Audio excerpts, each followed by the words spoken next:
Oh, so Christ, may you burn in hell forever, forever, forever, forever, forever.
Oh, so Christ, may you burn in hell forever, forever, forever,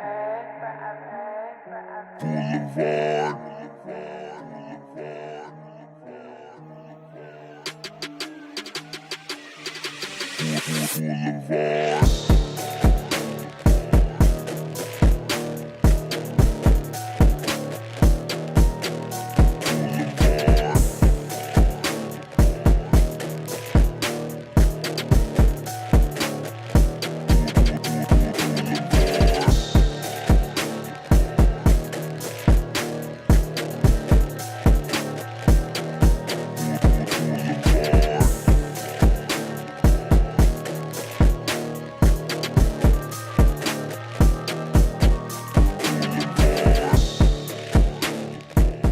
everyone, and welcome to the flagship show of the Boulevard Bullies YouTube channel. Welcome to Here Comes the Lame, a wrestling podcast. Ahoy, hoy!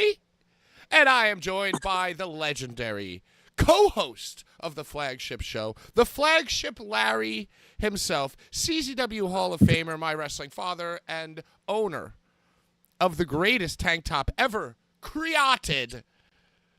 Ladies and gentlemen, Larry Legend. Hey, Larry. Yo, whenever I would wear this tank top out with my ex, they would say, "Oh, you bought the girls out," because it's double. I think it's a double XL. I think you sent me a double XL pack. Oh yeah. So it hangs so deep that it almost looks like I'm a muscular worker outer. Just whatever. I love it, bro. It is the best size for my frame. I'm not a worker outer vigorously, but this shit hangs just low enough to highlight the pecs, almost give you a little nip slip.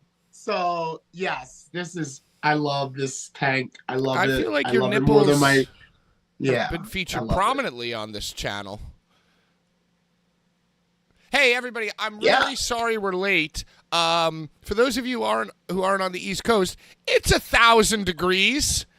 New York City is on the surface of the sun, and old people move to Florida to be in warm weather. Where do people move that hate the warm weather? Hyannisport, Massachusetts. Hyannisport, Massachusetts. All right, well, I'm writing that down. I only say that because that was one of the places that the $1 Million Man. Do you remember $1 Million Man back in the day used to have seasonal residencies? So, when it was winter, he would reside in Palm Beach, Florida, or Cocoa Beach, Florida. And when it was summer, he would reside in Hyannisport, Massachusetts.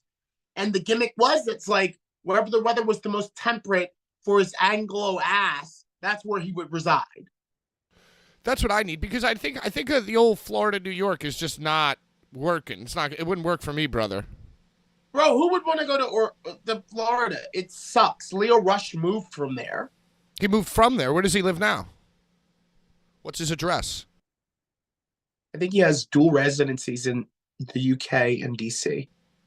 I'm going to say he has dual residencies in the UK and DC at this point. Maybe like a Pacific Northwest. Maybe like a Washington I don't think State. he moved to LA for a while. Didn't like it. Moved back to DC. Moved over to the UK with his wife. Dropped the kid off, his third child, and his wife off to the UK. And now he just does the Will Ospreay all around the country. Yeah, all around the globe, bitch. All around the globe.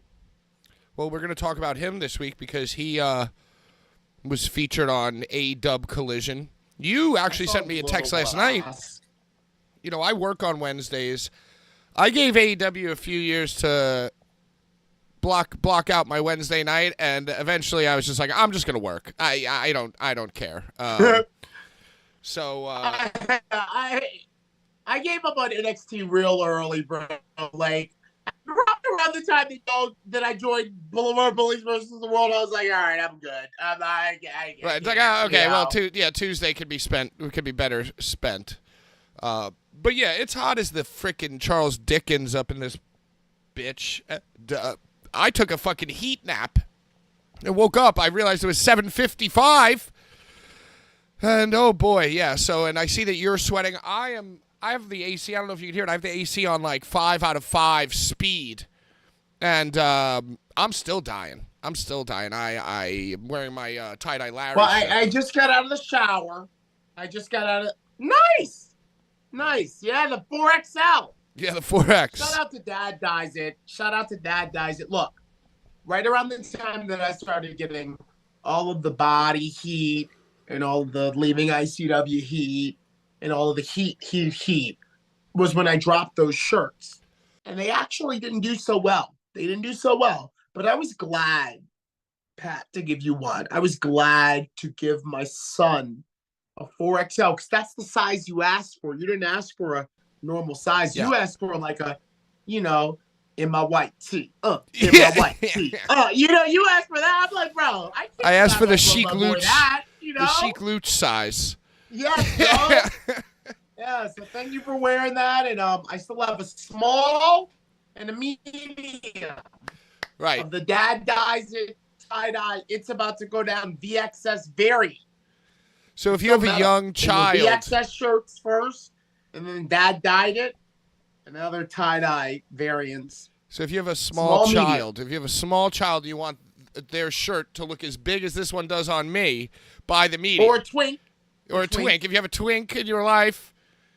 Hey, speaking of twinks, how are those kitties? We've established. That was a terrible transition. I just decided to take the last word of the other thing and make it a new thing.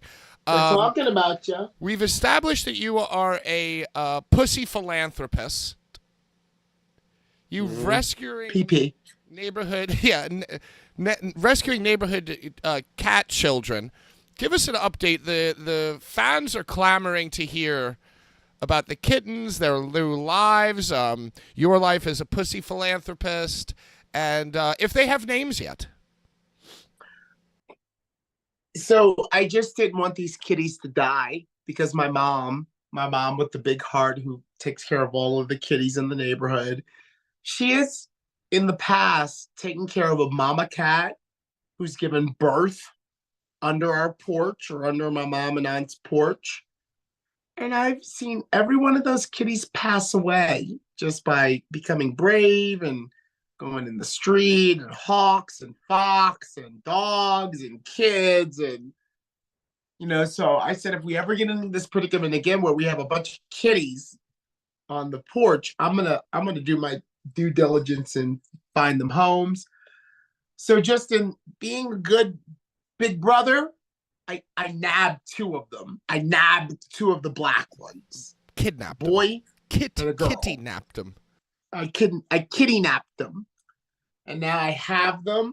The girl is still very afraid of me. She doesn't know what this big, two-legged thing is, but she knows I bring her food every morning, and she sees her brother playing with me aggressively. So she watches, and she's kind of like, oh, I think this thing's okay. But she is not my friend. I pulled up the little boy. He's down here by my feet right now. He loves to fuck with my feet. He's got a foot fetish. And he's good. Everyone is good. I haven't picked out names for them just yet. I thought the first two that popped in my head were Mage and Muse. Ooh. Mage, yeah, for the boy, and Muse for the girl, because I used to have a cat growing up named McCavity. So I wanted to keep the felines with that M. Wanted to keep going with that M. But Cat Martini, XPW World Television Champion, suggested that I name them Bone Thug and Harmony. And that really made me smile deeply last night to think of my two black cats, Bone Thug and Harmony. So I feel that with kittens and cats, you should let them develop into their name. So I just call them my little ones. I just when I greet them in the morning and in the afternoon when I get done work, I'm like, where are my little ones? Where are my little ones? And they seem to respond to that. But right now, top in the running, Mage, Muse, Boy and Girl, or Bone Thug and Harmony. That is incredible. And you were telling me before we started, John Richter says Larry is three-legged, not two. Indeed I am. Did you watch my video? You watch my OnlyFans? Oh, boy. You know, Larry Legend has an OnlyFans where I'll be busting nuts. Congratulations. Okay, go ahead, bro. Sorry, I didn't mean to do that. Urka says, praying for clean eyes free of gunk and disease for the kittens. Larry has been saying how he's been taking aloe Ribera wipes and look, and so they had so much mucus, they had so much gunk. It's I mean, just that the cat boy. looks pretty happy. The girl is good. The boy acts like he doesn't like it, but the whole entire time that I do it, he purrs like, "Oh my God, you're my mom." The entire time I do it, he pulls away from me, but he also purrs like, "Oh, my mama licking me," and that's the thing. I feel like that his mom taking care of 5 kittens, which is what her litter was, really didn't have enough time to do, what I do, but I do it, and he doesn't like it. It doesn't have alcohol in it, so it's not hurting him. But I just wipe his fucking face and ears and everything and nose because he gets gunked up snot on his nose that dries. And bro, every time, or viewers and bro, every time that I do this and I finish, dude, he's so rambunctious. He's running all around the room like, "Oh, I can see, I can smell, I can do everything." But he acts like I don't like it while it's actually happening. He's pulling away right now. He's pulling away, but when I put him down, he's gonna run and jump it. Stop it. Like a true bone thug. Yeah, this is bone thug right here. The boy Maybe you with should the use bone your thug. tongue. Maybe he would like it more if you licked his tongue, licked his face naturally. I don't have the ridges. You don't have the suction cups on your tongue. Captain Dave, shout out. Good evening, wrestling fans, and welcome to Captain's Corner Podcast. I'm Captain Dave. Guess what, Boulevard Bullies? I'm off from work. I'm home now. Guess what, Captain Dave? We're off from work, and we're home now. But we're melting because it's hot. I think I'm going to buy myself a little, speaking of kittens, kiddie pool for, like, my backyard. Like, maybe like a little like adult family kiddie pool and just lounge in the backyard. The only problem with that is that the backyard is outside, and I don't enjoy really being outside. Maybe some ice from 7-Eleven in the kiddie pool. Oh, like just an ice? Well, no, because if I go outside and sit the pool sounds great, but then I got to put on sunscreen. And it's like, it becomes a whole... That's because you're a ginger. Yeah, it becomes a whole Megillah. So... wrestling happened this week. There was Clash at the Castle from Scotland, or Glasgow, Scotland. Yo, how do you say it, Glasgow or Glasgow? I think it's Glasgow. That's how I would say it. I feel like the Scottish are more like ow, ow, ow. Is their tongue not oh, oh, oh, So I feel like Glasgow. Yeah, I think it was Glasgow. That was an event that happened this week. You had some Monday Night Raw with some things happening, and then you had AEW Dynamite. And Larry, and there was Collision. We don't really watch Collision. But Larry, you texted me last night. You said, "Yo, Doug, AEW is kind of lit." So, dude, here's the thing. Here's the thing. When I worked for Ring of Honor Wrestling, me and my partner, Todd Duvall, one of our favorite Mondays ever would be the Monday after a PWG show in LA, because we knew that whoever that PWG guy was, they were going to cut up some little video of everything that happened at that PWG show, and me and my partner Todd would not touch those orders.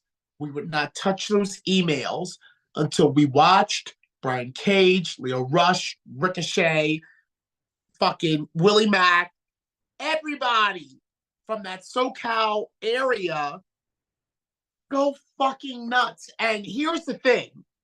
As much as Cornette talks about, it doesn't make no sense. It doesn't make no sense. So this guy's going to do this and jump right up. Bro, it doesn't fucking matter. It doesn't fucking matter if it makes sense, dude. It's ridiculous all over. These motherfuckers are in underwear. They're fucking Leo Rushes bouncing off all the ropes, and Claudio can't find them. Brian Danielson's like, what's going on? And it doesn't matter about Ultimate Warrior Hulk Hogan WrestleMania 6. That don't matter when you get gripped into what you're seeing. And when I was watching AEW, when I text you in the group, I was just like, dude, you know what the fuck? This shit is lit. This shit is So I had to share that with you and Ginzy and Sean. I was sitting there at the kitchen table. I really didn't give a fuck about the commentators. A lot of the times they annoy me with their like little mumbling, like inside jokes to one another, and we're laughing because we're. And sometimes it gets to me, but from top to bottom, the show was just like kind of like they're going balls to the fucking wall, which is exactly what I do at every CZW, every GCW, every ICW, every XPW. I go balls to the wall like nothing even matters but what the fuck we're doing here tonight. So I had to message y'all like AEW is overall but at the same time I kind of like want to sit through the program more than Raw. Huh. I don't think I felt that way about AEW for quite some time, but MJF defeated Roosh to open up the show, commercial free. I guess they, where were they? Des Moines? You know, it's not in the first line here, so I don't really care. They were Des Moines last week. Maybe, I don't know. They were somewhere. So MJF fought Roosh. He won with a new, I guess he's got a new finisher. He's going to do the Brain Buster as his finisher now. May I? Please go ahead. I did not watch this. I'm reading the results and letting you fill me in, Daddy-O. So, I do not like Excalibur. He sucks. He sucks. I do. Okay. He's terrible. The reason I don't like him is because he came for me at the first Joey Janela spring break because the announcers were like talking over me while I was doing my intros. The first intro I did was Sami Callihan versus Kyle the Beast. And the announcers were like talking over me. So Danny DeMonto, who was co-runner of GCW with Brett Lauderdale. This is the original spring break. The original spring break, bro. Excalibur and MLJ and Drew Cordero were the announcers. And I guess after the first match, Danny communicated to Excalibur and them, don't act like it's your first time announcing a show. Stop talking over the announcer. And you know how, maybe you don't know, but that's how Danny is. Danny is very heavy-handed. Tell them motherfuckers announcers, stop acting like it's their first show and to stop talking over Larry. Okay? So I'm going to shout him out for that. Shout out, Daniel. For the entire rest of the rest of the broadcast, Excalibur like shit all over me and was like, oh, let me pause for the announcer because that's the most important thing that's going on right now. Like for the entire rest of the first spring break show, Excalibur, I guess, wanted to dig back at Danny for being so heavy-handed with the feedback first match that he shit all over me. But bro, Excalibur pays attention to the details. It wasn't a brain buster. It was a teardrop brain buster. Well, what is the difference? Educate me to the difference here. There is somewhat of a delay. So if you go back to WrestleMania 2000 and No Mercy in 64, and you would be doing a creator wrestler, there would be a brain buster that was all one fell swoop. And then there would be a brain buster that was kind of like a delayed. Let them think about it for a little bit and then drop them down, let them sit there for a little bit. So that is commonly referred to as a teardrop, not just brain buster, but suplex. Shawn Michaels, when he was the Heartbreak Kid, that was his original finisher before the super kick was a teardrop back suplex. And it's just a slight delay and just imagine a tear dropping, rolling down the cheek. And before it all the way drops, Pat, it lingers and then blink. So yeah, teardrop brain buster, awesome. Awesome. Yeah, so I don't know if I like that for him because I'm a believer that your finisher should be able to be done to anyone at any time. So like, what's going to happen if he fights? Satnam Singh. Yeah, or somebody. Yeah, exactly. Satnam Singh. Yeah, what if he fights Satnam Singh in a match? Yeah. Well, maybe then it'll be, oh, look at this feat of strength by MJF, because he is kind of jacked more than ever. Got his fiance a job. Max, you know what it is about Max? He loves love. Oh. He loves love. Yeah. Well, he loves love, but I kind of was hard over the fact that he got all those people to chant the word hate. Remember when he first came back? Oh, that was and awesome. It's no more love, only hate. You and me, Hate. bro. Hate. Hate. We rule Hades. Yeah. You know what I'm talking about. So when we get a whole collective chanting hate, oh yeah, yeah, Maxie, yeah. Summon them. Yeah. Get us ready for this election. Well, I mean, I don't like babyface MJF, and now I guess he's gonna do something at Forbidden Door with like the Cageaholics or whatever. Brian Cage is in like a faction with CMML guys. I don't know. So he's gonna fight Hencheris Show. Yes.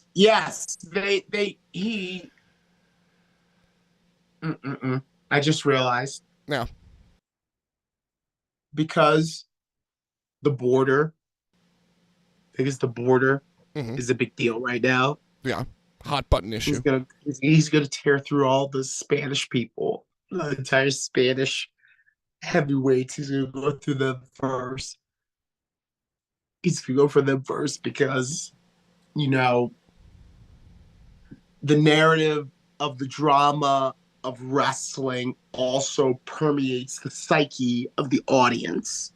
Huh, interesting. So right now, leading up to Trump versus Biden, you know, we want people to be like, look at these border crossers. We got to beat them. Oh, come on. They can't say it. They can't Come on. They can't say it. It can't be like Baron von Raschke. It can't be like World War II days, brother. It can't be like the man who made Jack Linder shit his pants at the Elks Lodge. Yes, it can't be that. It can't be Baron von Schmidt. Now it's got to be subversive. So MJF, Israel, Palestine. I know you don't like to take it there ever. I just feel like this is a horrible theory. Bro, I was once a part of a podcast that was like the quotes around it was like kind of like Foley. Pro wrestling is more real than the real world. Do you know what I mean? Like you would be able to see the illusions of things that would happen in pro wrestling that we as marks would be able to see right through. Would be like, oh, we get what's going on right here. Wag the dog, y'all are bringing in this motherfucker to make us hate them. But in wrestling terms, it's like, oh, it's wrestling. It's wrestling. But if you examine it, you're like, whoa. Y'all are kind of like media people, TMZ-ish, to kind of like slowly work into the psyche of the 18 to 34 demographic that, oh, Trick Williams, big black guy, champion, you know, oh, crazy white people, the Wyatt Six, you know what I mean? Like, so don't think that we don't see that. Well, the Wyatt Six is definitely going to inspire some dyed-haired, trench coat wearing kid in middle America to shoot up the Hot Topic, probably. Ain't but, it though? But, Ain't it? But Larry, I mean, that's a different discussion than the running through the Spanish wrestlers. But you know, that's like, is it Grand Theft Auto's fault that somebody wants to commit vehicular manslaughter? Like 10 million people play the game and don't want to shoot up the post office. You know what I'm saying? Like, that's because they keep making iterations of it. Are the rap lyrics responsible for the downfall of the misled youth? It all works hand in glove, brother. It's not just one. Dog. It's not just one. It's the fact that the motherfucker doing the Grand Theft Auto is probably going to stop the Grand Theft Auto to watch MJF, and then is going to not go back to the Grand Theft Auto, or when they go back to it, they're going to play Kendrick Lamar. You know? Oh my God, it's all connected. Hey, you want to You hear know? something funny? Sidebar. You know, I had a stalk. I guess it's okay to talk about now. I had a very intense period of being stalked and harassed. I remember this. Both in and this is like years, on and off for years, right? Until I finally, you know, I turned over a new leaf this year. I'm a self-proclaimed cop caller. So I went to the police about this shit, right? And, you know, it made me nervous because I'm not really a police guy. So even though I was in the right side of it, I still didn't like being in the system, being in the precinct, you know, giving a statement and shit. But whatever, it actually all worked out, and the stalker, justice was served. The stalker got arrested, order of protection, lifetime ban from any kind of mingling or intermingling with me. It was great. It was a great, great time. But the point is that I had to, like, speak to the prosecutor, like the DA's office, and they go, well, what do you want to happen to this person?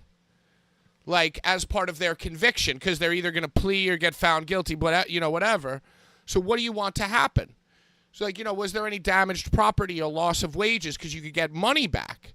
And I was like, well, I mean, I can't really prove, like, you know, like, I don't really have any statistics that would prove that my reputation was damaged or anything like that. So I was like, I don't really know. And furthermore, I don't think I want to do that homework to chase somebody around for like $300, you know, whatever, right? So the DA goes, well, they usually, the victim, who is me in this case, usually wants the other person to go to anger management. And I thought that it was fucking absurd. Because it's like, why is it up to me? Don't burn the house down. Oh my fucking... What is this? Trap? I don't know what this is. But you know what I mean? I thought that was so fucking peculiar and absurd. Like, why would it be my decision as part of this person's punishment that they are court mandated to get the help that they need? You know what I'm saying? Like, and who pays for this? Tax money, probably, right? So it's like, I need to tell the DA that this person who harassed and stalked me deserves anger management. Why don't I get anger management? How about that person, you know, gets arrested and it goes on their record and whatever the fuck, and then I get the free anger management classes. Let me get some free classes to better myself. How come the fucking perpetrator gets to go to anger management and improve their life? And I don't know, you know, I was just thinking about what you said with hand in glove. You know, wagging the dog, bureaucracies, and intermingling of crimes and punishment and what's right and what's wrong. It's just very interesting. So it just made me think of that. Also, by the way, I'm drinking White Claw Surge in honor of you. I'm having a White Claw Surge. Having two, actually. So cheers to you. Hey, I guess they had a part where Jack Perry... like brushed up against Mark Briscoe, current Ring of Honor champion on AEW Dine. May I? Yeah, please. Mark Briscoe, Kyle O'Reilly, Orange Cassidy, and... Do you remember the fourth? Do you remember the fourth nondescript member? Because I'm looking at a photo of it right now. Hold on. And because just four random guys, basically. So well, anyway, they look. It was Orange Cassidy, Mark Briscoe,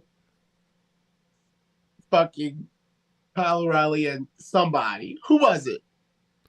Can I give you a hint? Yes. They have broccoli hair.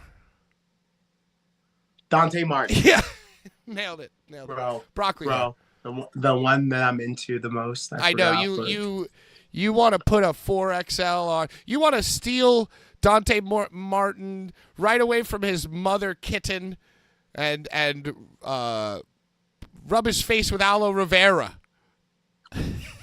I announced Dante Martin once in my life, and he approached me and was like, dude, are you the guy from the video where the guy tries to double moonsault and breaks his head? Talking about charade. And I'm like, I am. And he's like, bro, can you just do the line for me real quick? I want to send it to my brother. And the line he was talking about was like, going to the top rope of the high rank district, he crosses himself. Sure, he did the fucking doppelganger. And it made me feel so old. That's awesome. That makes you sound like a celebrity to me. Bro, he was like, yo, when we were in private school in like 7th grade, we all used to share this video of you talking about he crosses himself. And I love Dante Martin. But yeah, all that happened was Mark Briscoe was getting into his like, we gonna do it.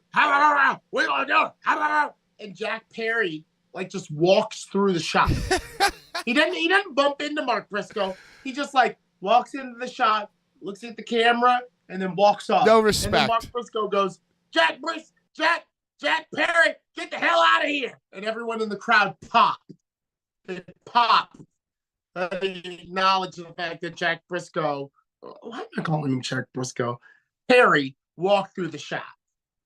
He didn't bump into him, though. I think it is only a matter of time before they put a title belt on Jack Perry. Everyone's saying that he's going to win this like ladder match coming up for the TNT, the vacated TNT, because Edge broke his leg. He crossed himself. But now, I mean, an ROH title, I can see Tony going that way with it, where it's like, okay, maybe we'll put some glassy balls on Ring of Honor in the meantime. Because, that's the thing. Faction 101, you need the tag team, and you need 2 singles title holders. Usually you'd go heavyweight, intercontinental, but, there are so many belts, you don't even need to do that. You can just give, you got, Okada's got this show's favorite belt, the Continental Classic Championship. And, so it's like, because just because that's a trope of a 4-man faction, of course, Tony Khan is like full speed ahead. He's speeding towards that.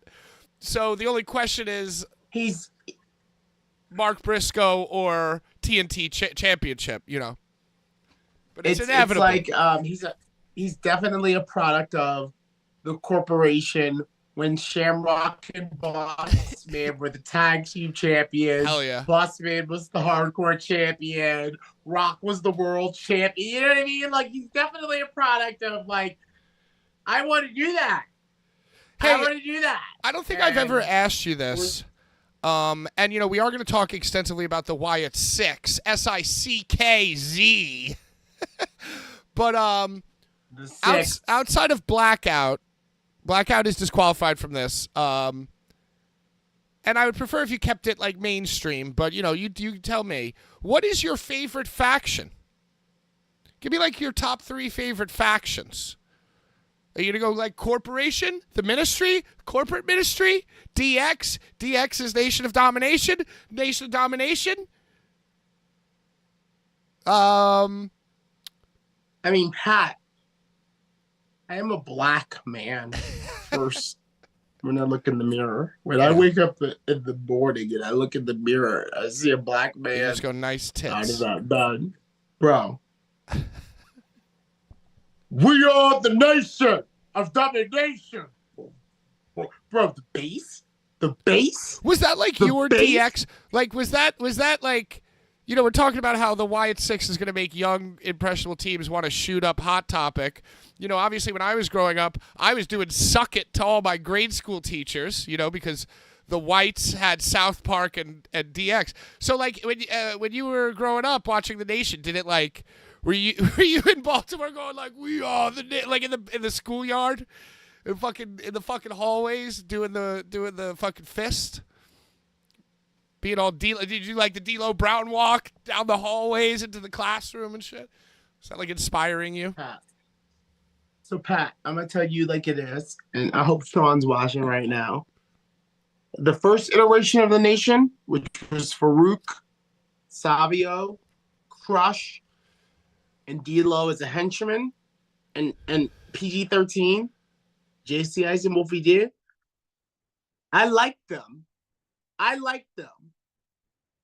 But bro, when the nation became all black, I'm talking The Rock, Hamad bin Mustafa, D'Lo Brown, Farouk, Mark Henry.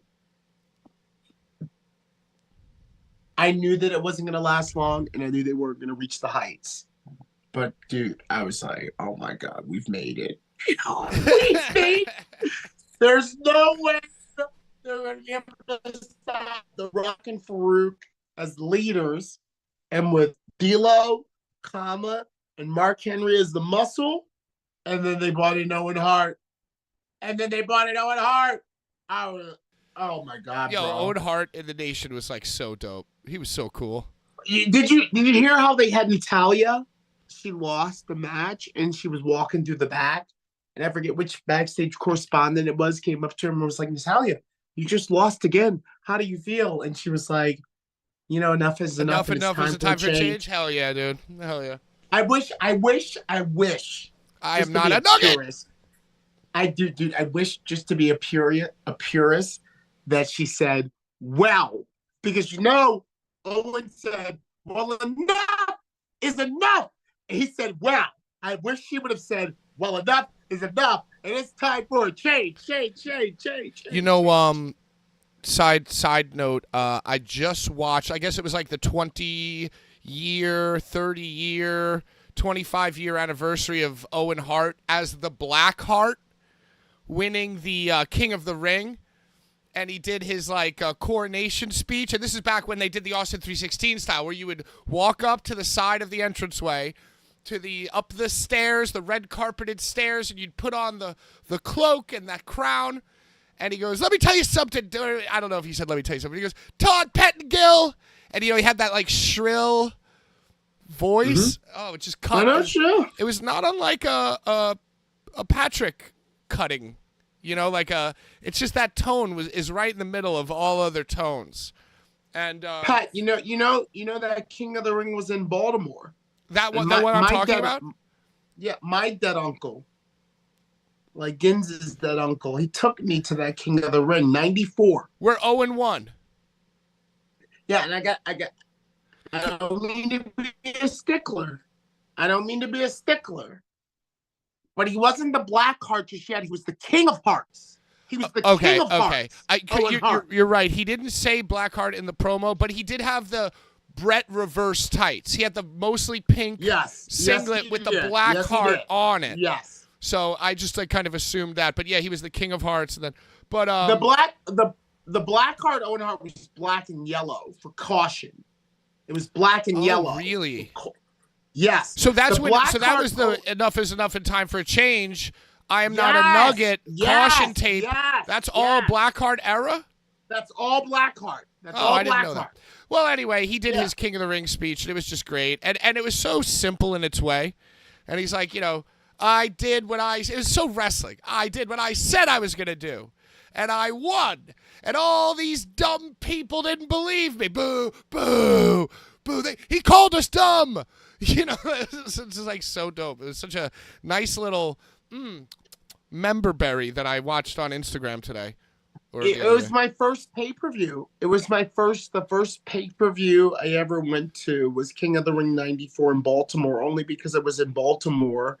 And I was rooting for Bam Bam Bigelow.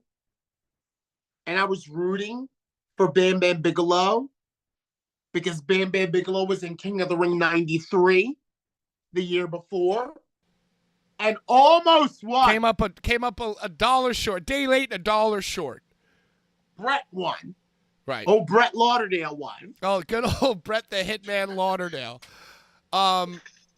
So as a black man growing up, loving the Nation of Domination, I feel like if The Rock joined and beat up Farouk, the hardcores would have been pissed. They'd be like, yo, The Rock's not as black as Farouk. You know what I mean? Farouk started this shit. And this fucking poser is coming in, just using the Nation as a stepping stone. I mean, I guess at the time, you heard him call himself The Rock in third person, and that was he was just sorting his catchphrases So I guess the luster was like the shine was so bright that it was hard to realize what was happening at the time. But I feel like looking back, it's like, The Rock doesn't even. The Rock is just as white as anybody. Right now, present day, The Rock might be the whitest man in America. and I say that hyperbolically, but you know what I'm saying. You know what the vibe is. So the writing was on the wall that Farouk was kind of like the old lion. You know what I mean? He was like the leader of the pride. Ron Simmons. He beat Vader. Yes, and he had been through a lot of battles. But he wasn't the future. At that time, he wasn't the future. He was the past. So even though I acknowledge that The Rock was like mixed race, and Farouk Yeah, what gives? Farouk Hey, had what the the real- hell? Farouk had the real Negro. Farouk had that real He had the Negro hat. fro. And he had the hat. You He had the, know? he had the fucking militant leather hat too, dude. Dude, I had to acknowledge that Farouk brought them all together. Farouk is the reason that they even were a thing. And I saw the writing on the wall that The Rock was gonna be. Fucking guy's a poser. This guy's only half black. But you know what? Sometimes just like the presidency of this United States, you gotta get a half black in there to get a whole black in there. You know what I'm saying? Yo, bro? Like- Also, and guess what? All those years later, Kofi. Hey! Don't sleep on that, Pat. Not The Rock. Well, The Rock eventually, but not Farouk, not Mark Henry, not D'Lo, not Kama. None of them world champion. The only one world champion, pardon the expression, but the half breed. come on. He crawled so Kofi could run. Well, and yeah, but then racism took right back over and beat Kofi within 7 seconds. But whatever. Yeah, So, the motherfucker who's been erased from the books now because he, right. you know, He loves golden showers. I don't even want to say Anyway, it. so also just to get back to what you're saying, you're talking about how MJF is running through all the Spanish wrestlers or all the Latino wrestlers because of the election coming up, which is a stretch. But Larry, when Crush left the Nation, he joined the Skinhead group, and for a while on Raw, it was full-on race war. It was like the Nation and what the fuck? Disciples of Apocalypse. Was that their name? It was 8-Ball, Snake. Pat, you just led into that segue by saying that what I just said about MJF running through all the Latino Americans was a stretch. It was a stretch. But I don't me, think to it me. is. I don't think it is. I don't think that if you look at the xenophobia that has existed in wrestling from the time that it has been on TV and mirror that with actual current events in the world, you will not be able to notice a very distinguishable correlation. Well, okay, fine, but I don't think it's a conspiracy as much as it's a bunch of out of fucking touch white guys, old white men. Who do what? Who do what, Pat? Hold on. Who do what? Control all of Right. the mass media. Well, Who like control the guys at the top of TBS, the guys at the top of Sinclair Broadcast, the guys at the top of Netflix and Hulu, they're not us. no, They're absolutely not no. us. But that's what I'm saying. It's just like tone deaf to the point of being offensive. Like even Jim Cornette was like, "Oh, Rodney King is popular. Let's bring in Rodney King's in the news. Let's bring in New Jack." Like the OJ things happening. Like Paulie's booking New Jack. It's like, racial tension about to explode. Let's have the disciples of apocalypse fight the nation, and we're gonna turn the mirror. And like these fucking old whites think that they're doing something creative, but really it's just like they're reading headlines, uneducated to the plight and stories of like the people on the ground, on both sides, and they think they make a wrestling angle out of it. It's fucking ridiculous. But Pat, you're talking about the nation of domination versus the disciple of apocalypse versus Los Boricuas. Oh, that's right. Los Boricuas were involved as well. Yes. Los Boricuas. You're talking about the faction warfare. The Hart Foundation was in there as well. Pat, that was all 1997, 1998, 1999. How old are the young, impressionable males that were watching Raw during that time, that were eating it up? How old are they now? Well, they're like our age. They're in their 35 to 45 range. Yeah. So, in about 20 years, they'll be in the 64, 66 age range. And guess who's going to be running the country? With the ideology. Hopefully nobody who grew up watching the Attitude Era. Brian in the chat says, right to censor was top tier heel. Yo, when they turned Val Venus, and then like Sable would come out and be like, "Tonight's the night, everybody. I'm gonna show my titties." And then like Steven Richard would come out and be like, and yeah. Ivory underrated as well, with the hair pulled back and the lunch lady gimmick and like the tie. Yeah, right to censor. What was the faction with Don Callis? And they were all like militant weirdos. You remember that one? The Truth Commission. The Truth Commission. Wow.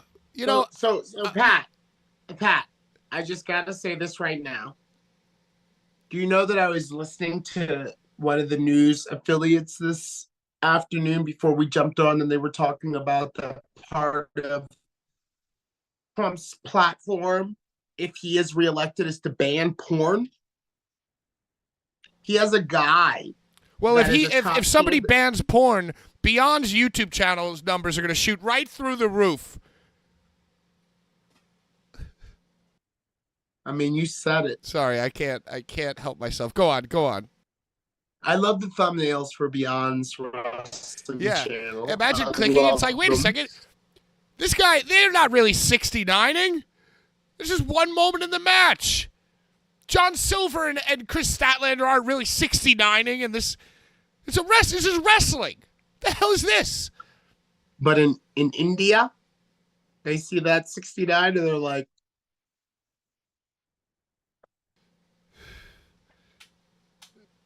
anyway, shout out Beyond Wrestling for letting me be one of the first to find out that social media numbers really it's not a straight equal to money made, except you get YouTube money, but it's like if you have 15 million subscribers, you can't sell out a 200 seat building. There's something's up. Something's up.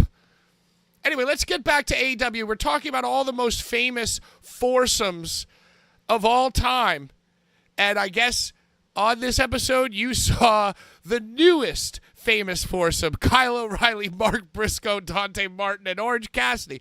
Poor Orange Cassidy. Cassidy's just meandering about. They just ran this guy right into the ground. How come Dante gets to move freely amongst whoever? That's his superpower. But Darius can only be with Dante. Right. Well, did you see Leo Rush had a brush in with Dante? I thought that they were going to do like Leo Rush Management Corp 2.0, but then like that lasted like a week, dude, and now Dante's just in another thing. Dante Martin is so fucking annoying and so lame, and he sucks, and I'm over him. And it's not Dante alone. It's not his fault though. It's Tony Khan's fault, dude. It's like the storylines are so bad and nonsensical week to week that like even the stupidest thing, if you commit to it for a few weeks, you're gonna turn a few people. You know what I mean? And like and it's just like, oh, this isn't working. Next, like whatever.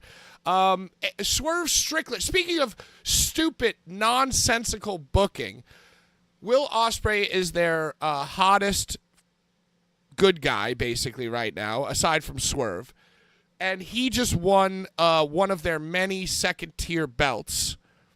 Will Ospreay, I mean. And rather than let him, like, you know, ride and have his own match and maybe do a Forbidden Door, like, you know, eliminator or whatever the fuck, they have him win the Battle Royal over 20 other guys and become the #1 contender to fight Swerve Strickland at Forbidden Door, who is the AEW World Champion. Which makes no fucking sense because Forbidden Door is supposed to be about cross-platform, cross-pollination, and the main event is 2 champions from AEW fighting each other. So Swerve and Ospreay had a face-off. Did you see this, Larry? And also, side note, did you see Prince Nana's new Pro Wrestling Tees bobblehead? Where I thought the arms were gonna bobble, dude. I thought they were gonna do the arms bobbling. I saw it all. So break down Swerve and a good friend of the Bullies, Nana, and Will Ospreay. This whole face-off. I will say that in terms of television, Swerve is like stamped ready now. Do you understand what I'm saying? Oh yeah. His promo was flawlessly executed. His words were flawlessly executed. Yeah, I saw and these clips, for me, just listening to him, having seen him come all the way from Backyard, and he knows what I'm talking about. If he gets this clip, he knows what I'm talking about. Seeing him go from Backyard to the words and the word play that he was executing last night, it was just like, it almost made me want to cry. So that, first of all. Second of all, I'm glad Nana actually got to talk, because, you know, they have so many managers in AEW. Big Stoke, Prince Nana, whatever the Spanish. I'm sorry for not knowing the Spanish. Oh, the interpreter, Alexander Emperhandes. Yeah. You know, Cyrus. You know, they've got Don Cyrus Callis. and they had Taz for an extended period of time. They've got so many managers, but other than like not showing the managers at ringside or like going to them just after their reactions, I notice a lot of the times that I guess Tony is telling them, go to Stoke. It's like right after Stoke is going. It's like right after that, and then it goes back to the match. Little late. Nana's banging on the. Yeah, Nana's banging on the ring, but it's like his last bang that you see, and then they go back to the match. So I was really happy to hear from Nana, and also for him to be an authority, to be like, guys, we're not doing this right now. This is Wembley, or whatever the fuck it is, Forbidden Door, you know? So I like that. I think Ospreay's awesome with his words and his accent. Can I step in for a second, Larry? Sure. The big clip was, you know, and listen, surprise, surprise. The thing that I hated the most, and that's the Will Ospreay line that he undoubtedly practiced in the mirror, bruv, 1,000 times, which is, while you were doing Hit Row, I had a hit list, and I knocked every one of them down, bruv. And everyone in the crowd went, ooh, ooh, ooh. He said the thing that he did. He said the thing that he did in NXT. And to me, that was such low-hanging fruit. Low-hanging fruit. But Pat, hold on a minute, bro. I'm with you. When I heard it made no sense. Bro. Okay, go ahead. Just hold on. When I heard that part of the promo, I felt the exact same way that you did, until I heard Swerve in his rebuttal say that you talk about me doing my first main event. You haven't even had one. Yeah. That was Bro, dope. it set them apart. Yeah. It set them apart for dueling crowd. Oh. So I fucked with it, bro. When I first heard Ospreay say that, I'm like, okay, calling attention to fucking Top Dollar and Ashanti and all this other shit. Yeah. But then when Swerve said, but bitch, you haven't even been in a main event. I was like, dope. okay. But also, Okay. Larry, that annoys. Okay. That was a great line, and even the hit row line isn't that bad. He could have said something along the lines of like, while you were learning how to like face hard cam, or he could have been like more vague. He's like, oh, while you were down there in developmental, I was traveling the world wrestling Kenny Omega, putting New Japan on my back, shit like that. So to say hit row just for like that like buzzword pop, that annoyed me. But also, the rebuttal was good, and oftentimes MJF does it with every fucking feud he has. And basically every feud that is a major feud in AEW that has two talkers, and even WWE does this too now. I feel like I'm watching, what's a fucking show with Nick Cannon on it? I feel like I'm watching Wildin' Out. Wildin' Out. Where it's bro, but it's like, okay, it's like up. It's the 18 to 34 demagogue Pat. We're out of it. Right. That's what I'm saying. And you're right, That's because what I'm saying. because like somebody who's 10 years younger than me, probably somebody who's like 30 could probably goes into work and says something along the lines of like, oh, I grew up on Wildin' Out. You know what I'm saying? So like Wildin' Out isn't even like a new shitty thing. Wildin' Out is an institution in itself that just completely missed me, that I don't give two fucking shits about, So they take an element from one of the most popular 18 to 34 demagogue shows on MTV. Right. They say, hey, let's weave that into our shit because we wanted these 18 to 34 demagogue, and that's what worked on MTV for them 10 years ago. Demagoguing. Hey, shout out Pork Chop Express. What's up? How are you? Good to see everybody. Thanks Shout for out watching. everybody. Yeah, thanks I for love watching. You. Shout out Jedi Joe. Joe, come on. We miss you, Joe. We miss you. Yeah, I don't want to. I could be doing anything. Yeah, and you know what? I could have just canceled the show. I could have stayed asleep tonight. That would have been fine with me. Right. But right. And just so everybody knows, Joe. It's just kind of naturally happened where Joe and I had, I guess, a disagreement, and it wasn't even like a major one, but it was just it's because you got too many. This is you, Pat. Finger over here, finger over there, finger over here, finger over there, finger. You got pot, and sometimes this pot over here, it's like, what the fuck? Well, I mean, yeah, but I'm not trying to, like, you're all human beings. I'm not responsible for fucking putting you on the right temperature and stirring you every 10 minutes. You can all fucking cook yourselves. I'm not the chef. I'm the kitchen, dude. Okay. You know what I'm saying? Okay. And you guys could all come in and cook. Okay. And it's not my, fans included in the chat, in the Discord, in the comments, in my DMs. Like, we're all a big family. So if, like, person A, if retard A wants to fight with retard B, I'm not responsible for how retard C reacts to it. Okay, I feel you though. It's like, I'm mad at you. You have to fix this. I'm not about to listen. I'm very busy. I'm not about to run around and stir all the pots. The pots should know to stir themselves. The pots should know to stir themselves. Hey, if you need a little salt, put a little salt in your own self. I don't put the salt. Yeah, you know what I'm saying? So, and there's no anger, and there's no, like, hate towards Jedi Joe, but it's just like, I don't know. I don't like confrontation, and, like, I don't like, listen. Me too. I avoid it. At all and these costs. big, and you know what? Those big, deep, fucking come to Jesus moments of me becoming the turn me back into the old me, where I'm screaming at Brian after the show and we're arguing passionately about creative. Like, that's reserved for, like, the top 1 percentile of people I know.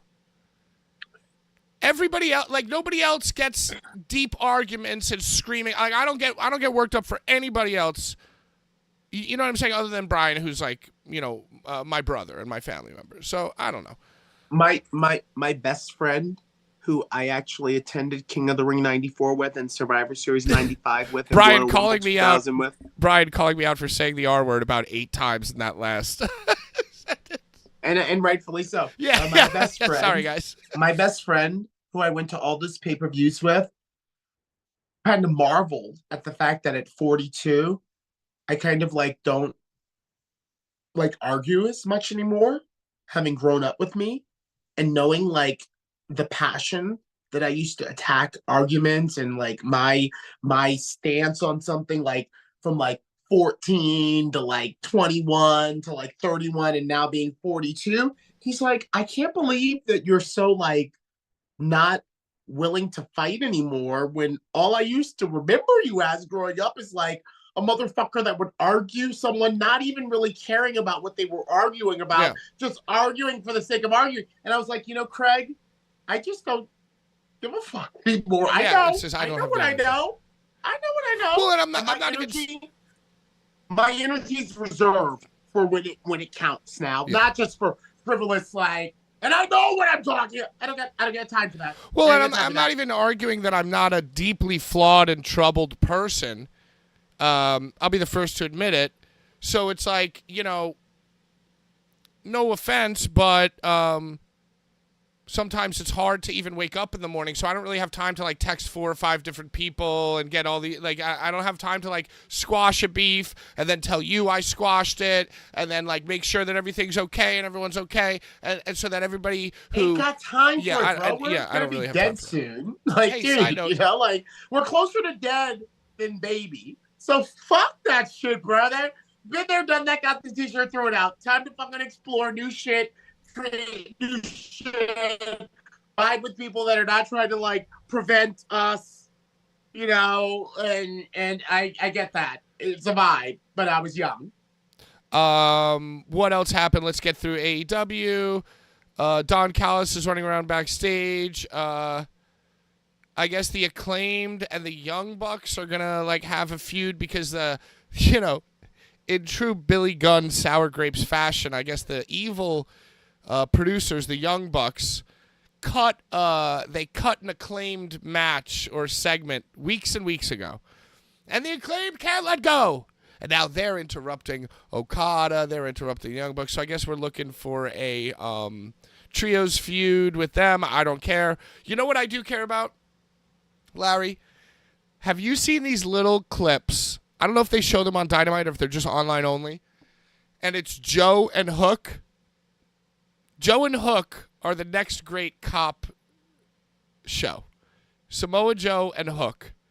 So they're always walking. I've seen some interactions with them. The scene starts with them walking backstage, and they're in mid-conversation about Joe talking to Hook about something he doesn't understand about, like, the New York City lifestyle. And he's like, I don't know, he's like, it's something like, he's like, what's the deal with New York, man? Like, the rent is so high, and, like, every pizza place says that they got the best pizza. So, like, how do you know what the best pizza is? And then, like, he's like, and everyone says, like, I know a spot. But, like, of course you know a spot. Because, like, New York has a million spots. Every spot says it's the best spot. So, like, what's the real spot? And then Hook, right before they storm the door, Hook's like, oh, I got a spot near me. And then they kick the door down and, like, beat some people up. It's great. They have, like, a little New York, just like, it's like Bad Boys. It's like some fucking cop show. I mean, I saw one of those segments, but I didn't watch it. Do you know what that means? Like, the action stopped in the ring, and I saw some shit backstage, and I didn't like pay attention enough to see them like follow through to beat some guys up at the end. I didn't know they beat guys up at the end. Yeah, they have a little. It's like a little chat and beat. They have a little chat and beat. It's good. It's fun. Samoa Joe is very, very funny, clever, and entertaining man. I love Joe. One of the best. Did you have any interaction with him at Ring of Honor? Did you ever brush shoulders or interact? Any good stories from Samoa Joe? Joseph? Best Samoa Joe story.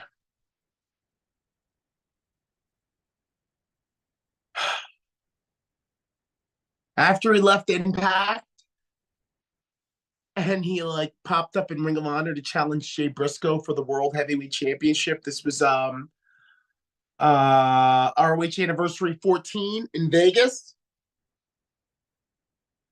I really wanted to like get myself in shape because I figured if I was working for a corporation, I needed to look like fit. That's a good point. So wherever we stayed at, I would go to the hotel gym and just do the elliptical. In the morning that I went to the hotel gym, do the elliptical, Samoa Joe was in there too. He came in to work out with me. So for about 45 minutes to an hour, you know, he just did his set. I just did my shit, and you know, he nodded to me, and then I saw that I did the fucking show. Nice. Did he like come up to you backstage and go like, "Yo, bro, you were crushing it on that elliptical," and you guys did like a mad clean dap, and then the music hits and he goes through the curtain? Yes. Larry means yes. That is how that story ends. No, but I mean, you know how we are. I can tell you a way better story. That Vegas show was the night that I met Mikey G. I met Mikey G, who you may know now as Dirty Ron. As who? As who? Dirty Ron? At Dirty Ronald McDonald for XPW. I met Mikey G that weekend, that Ring of Honor weekend. And I will tell you this much. I didn't have a job to do at that show. I did not have a job to do at that show. But when Kenny King arrived to like just like rub elbows with everyone in the back, I like quickly like put on my tuxedo and shit and like did my hair and shit. It was like acting like, oh, I want Kenny King to see me.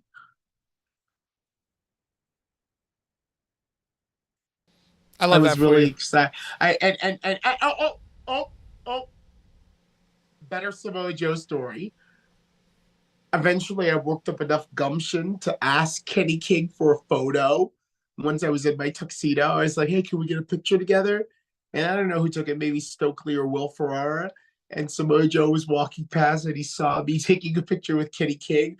And he pointed at Kenny King and he goes, and he kept walking. Because I guess Kenny King was like a big clown to a lot of the like Homicide, you know, right. Hernandez, Samoa Joe, like the real niggas of Impact. Like he was just kind of like a tough enough guy that was hanging on to Tough Enough. And like I guess Samoa Joe observed me taking a picture with him.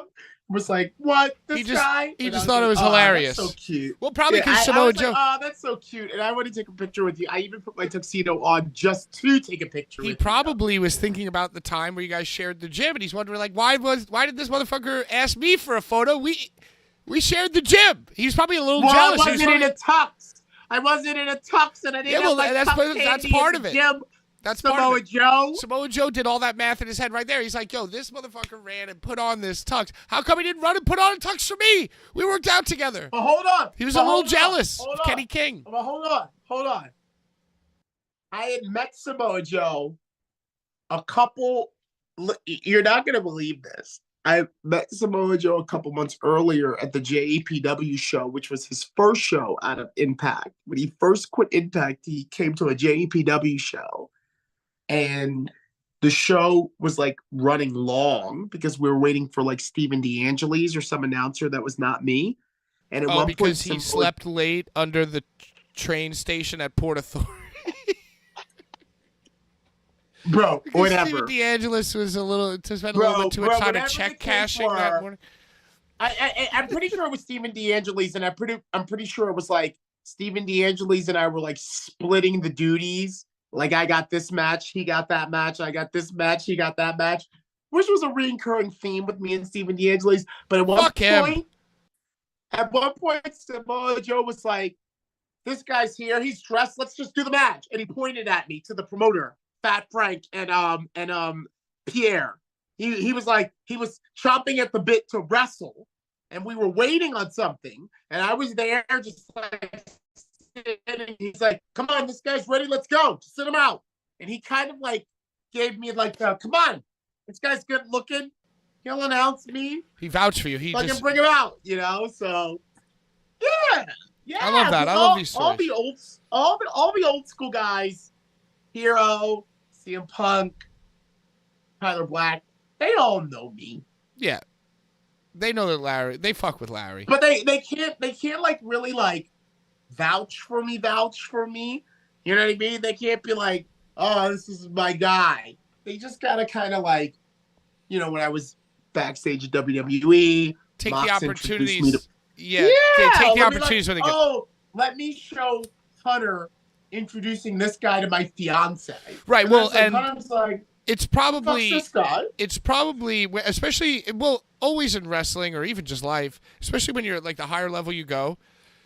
You could love a guy, like it's no comment on their level of love and want for you, but I feel like the circle gets much smaller because like when you're in that position, you got to protect yours. You can't be reaching to other people. You know what I mean? Like, and that's why I love seeing like Cole at a convention.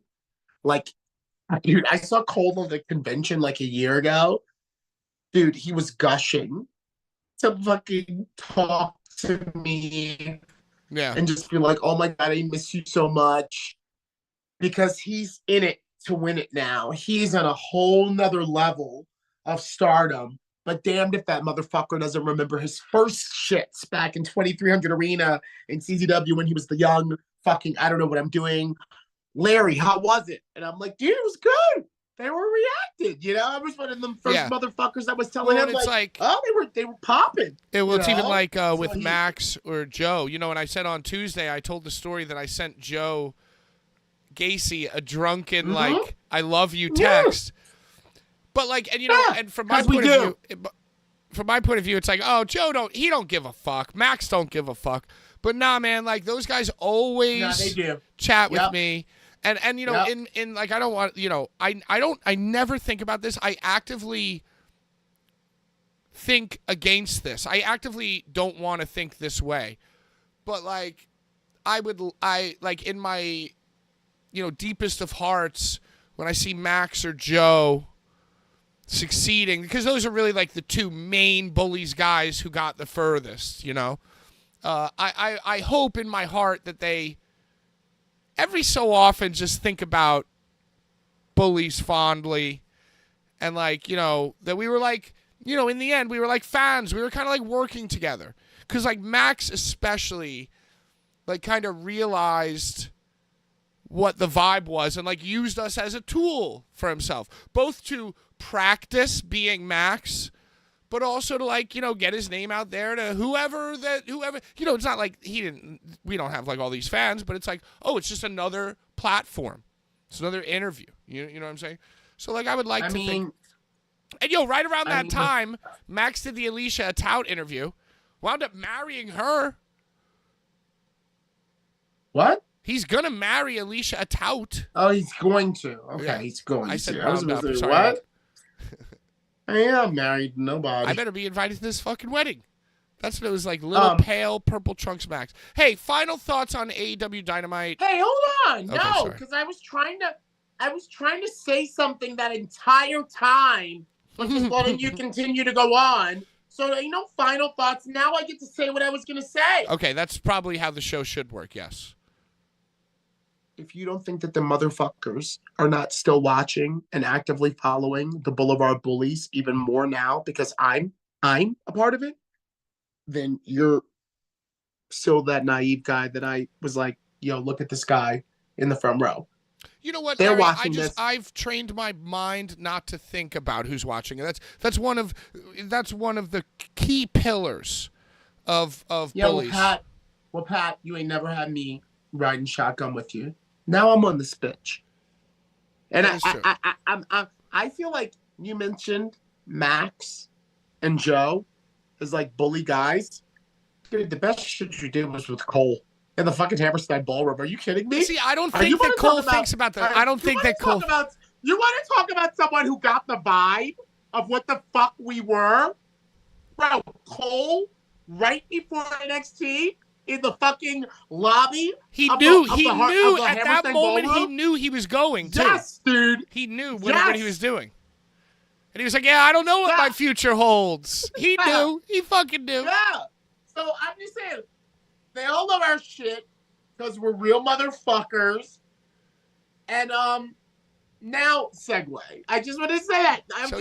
Now, wow, don't you sleep. But all I'm trying to say is, bro, fucking CZW Hall of Famer. What did I say to you? What the fuck did I say on the Boulevard Bullies? Joe Gacy, Swerve Strickland, MJF.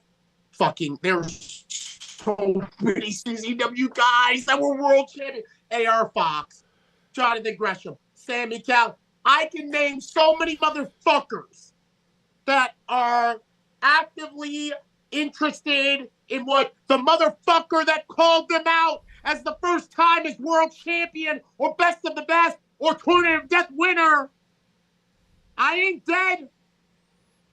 So, bitch, don't you fucking sleep on the fucking influence that we have, especially now that I'm on this motherfucker front and center.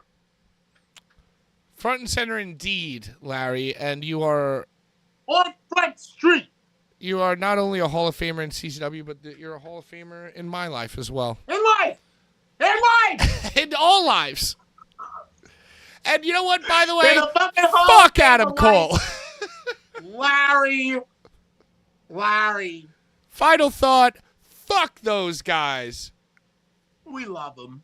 Yeah, no, we love them. Do you have? There's a whole bunch of. Hey, I want to suck someone's dick. I want to lick someone's taint. Okay. As soon as the news broke about Ricochet leaving WWE, I messaged him. I was like, "We're so proud of you, bro." Smart. Because we are.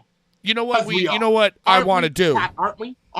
We are. We're totally proud of him. But you know what? Because you know why, Larry? Proud. We're so of Ricky. Proud. We're so proud of Ricky O. Proud. Yeah. Ricky O. And you know, Larry Legend has never been afraid to swallow his pride. Larry, you look so buff right now. I feel like somebody screenshot this, send it to Rick. Listen. I'm sweating. I want to do Ricochet versus Schlack in a pane of glass match. And the panes of glass match, I'm sorry, y'all, but it doesn't happen the same way that a Tournament of Death panes of glass match happens, where it's 4 panes and 4 corners. It's 4 panes and 4 corners, but the first person to drive their opponent through a pane of glass wins. It's like a tables match, but with glass. We keep Rick safe. You know, and hey, listen, we pitched that to Rick, and if Rick turns around and goes, "Nah, I'm betting on myself. I want to get the back lasagna photo." Okay, hey, go ahead. But we pitch it to him safely first. And we go, hey, 666 days, the glass to write you off, the day after Schlack got side slammed through the glass. You know, and Schlack, it's like, hey, listen, Rick, if you doubt it, Larry Legend vouches for you. Also, we have these photos of you that we'll release if you say no. And then also, what the fuck? And then also, you know, hey, take a look at this guy Schlack. This guy Schlack can cut a promo, and we could. And I know it's a vague connection, but we can connect the dots, and we can make it wrestling. And then, right before you get back out there, you get a little bit of street cred real quick. Bro, the only way we get it done is if we say, "Oh, Brian Pace." Bring your fiance to be your personal announcer, and Schlack has Larry Legend, and Schlack has Larry Legend as his personal announcer, wow. and we have and look, you know Hunty and all them bitches in the ears trying to be like, oh, we play nice. Right. Hey, why not one more crossover? And you know what? Here's the finish, too. Send me and Sammy Girl. Let me and Sammy Girl do a nasty battle. And obviously, Schlack does a few things. Ricochet does all the work, just runs around like a maniac, flipping, dipping. And then the finish is... What if he's Prince Puma? What if we just get somebody to dress like Prince Puma? He's got to have the body. What if we just, for $50, just find somebody...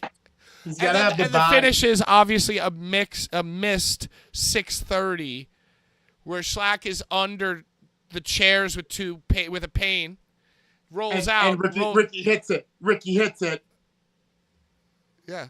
Ah, my back. I bet on myself.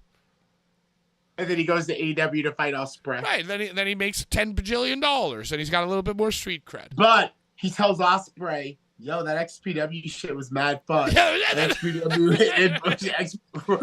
else? And he goes, "Hey, bro? you know who else is over there? Larry."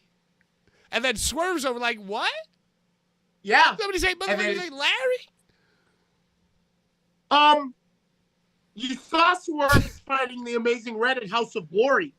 Yeah, that's awesome. And Sean and you both expressed interest in going. And I might dust off the old Club Amazura jacket and roll through as well, because that's kind of awesome, dude. Bro, the point that I'm trying to make is that in this new climate, it is not too far-fetched for the AEW World Champion to be in an indie to fight an icon like Homeless Jimmy or the Amazing Red. Yeah. I mean, Amazing Red versus Swerve is fucking dope. That's kind of awesome, dude. And by the way, sidebar, whoever does House of Glory's graphic design is top tier. I wish you would have let me. I was going to say when I saw it, I came. Because of the graphic design. I mean, for that and for the fact that it was happening, I was like, oh. I messaged out right away. I was like, yo, I think I'm going to this. Yeah. Well, come on through. And I'm a star. I don't show up. Before I get into is the winning the best of the best. Or DJ is taking a picture with me. That's the only shit I show up to. I want pictures with the bosses or Swerve. Oh, I think that Swerve knows exactly what he's doing, and I think he's a very, very smart man. Hey, well, you know what I think's good? Go ahead. What was your favorite part? Oh, and yeah, a bunch of other shit fucking happened.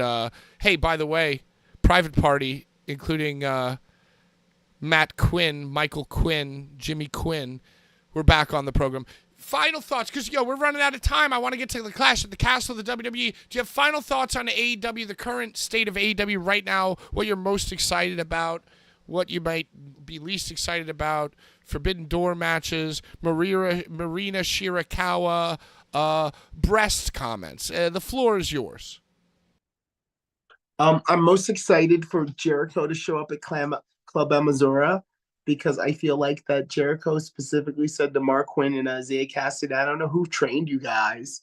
But they trained you wrong how to get up on the top rope. And the fact that Swerve is the AEW World Champion and going to appear at that House of Glory show, I think that anybody who knows that the Amazing Red is who trained a Private Party. So I feel like that a legendary match that we never thought we would ever see is Y2J, Chris Jericho versus the Amazing Red, and ringside Sean, the deathmatch doctor himself, speculated. I think Red is going to come to AEW, and I think that's another reason I want to go to the show. Sorry to shout out David Adams, the voice of the ring at House of Glory so much, but I messaged Amazing Red, just like you messaged Joe Gacy, and I was like, bro, I might come out just for this shit. And he was like, LOL, I hope you're doing good. So I'm coming. And Y2J will probably be there too, and Big Bill. And Brian himself. You know who else was trained by Amazing Red, Larry? You. No. Sasha Banks. Yes. So, maybe it's like Swerve, they're at the party with the cake after Double or Nothing. They're hanging out in a bathroom stall maybe.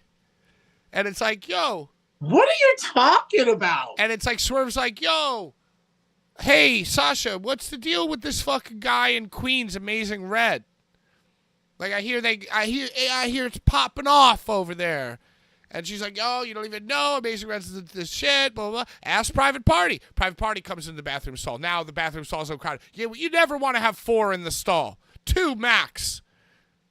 But, it's a private party, actually. So who's even looking at the bathroom? That guy's just waiting to hand you the mints. He's looking at the ceiling. He don't know. Yeah. Yeah. He's getting ready to pump them paper towels for you. So anyway, then Private Party's like, yo. I love that guy. Amazing Red is dope. And so Swerve's like, yo, maybe I might go do a fucking match in Queens.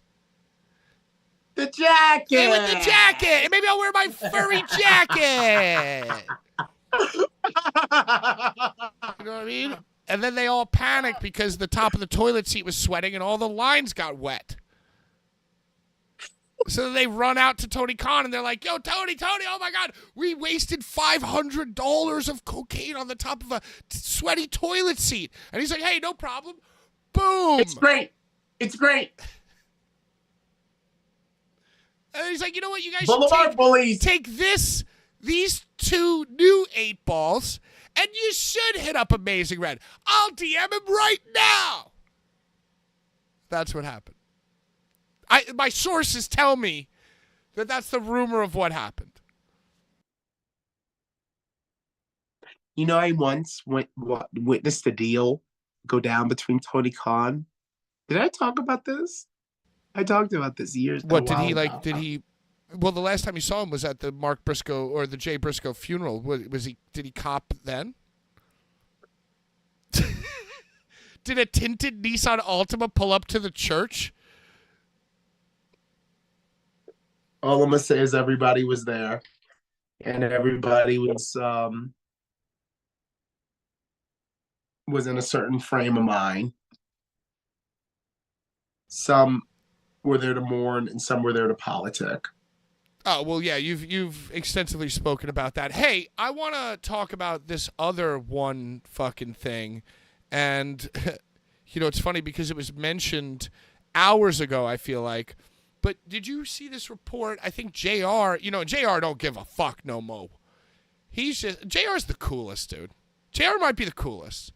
But, he kind of smokes cigarettes. I know that much. He kind of leaked on the Conrad pod, the Grill and JR, that Shane McMahon has been in talks and has reached out to a few AEW people about Shane McMahon going to AEW.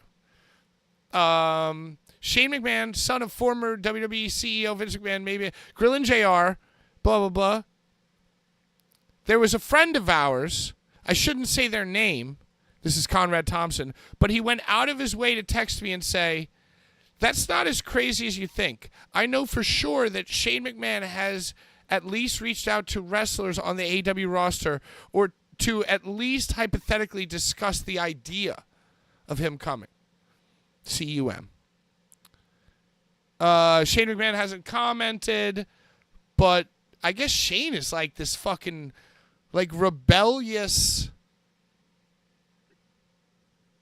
crazy guy. I feel like he hates Stephanie and he hates Triple H and he wants to go to AEW and help them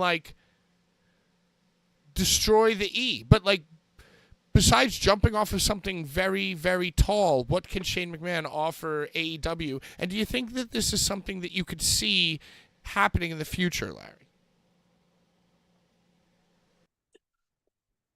I feel like the rumor was that way back in 1997, Shane was trying to facilitate a deal between Vince and Dana White of the original Ultimate Fighting Championship to do some shit together instead of bridge the gap between wrestling and MMA.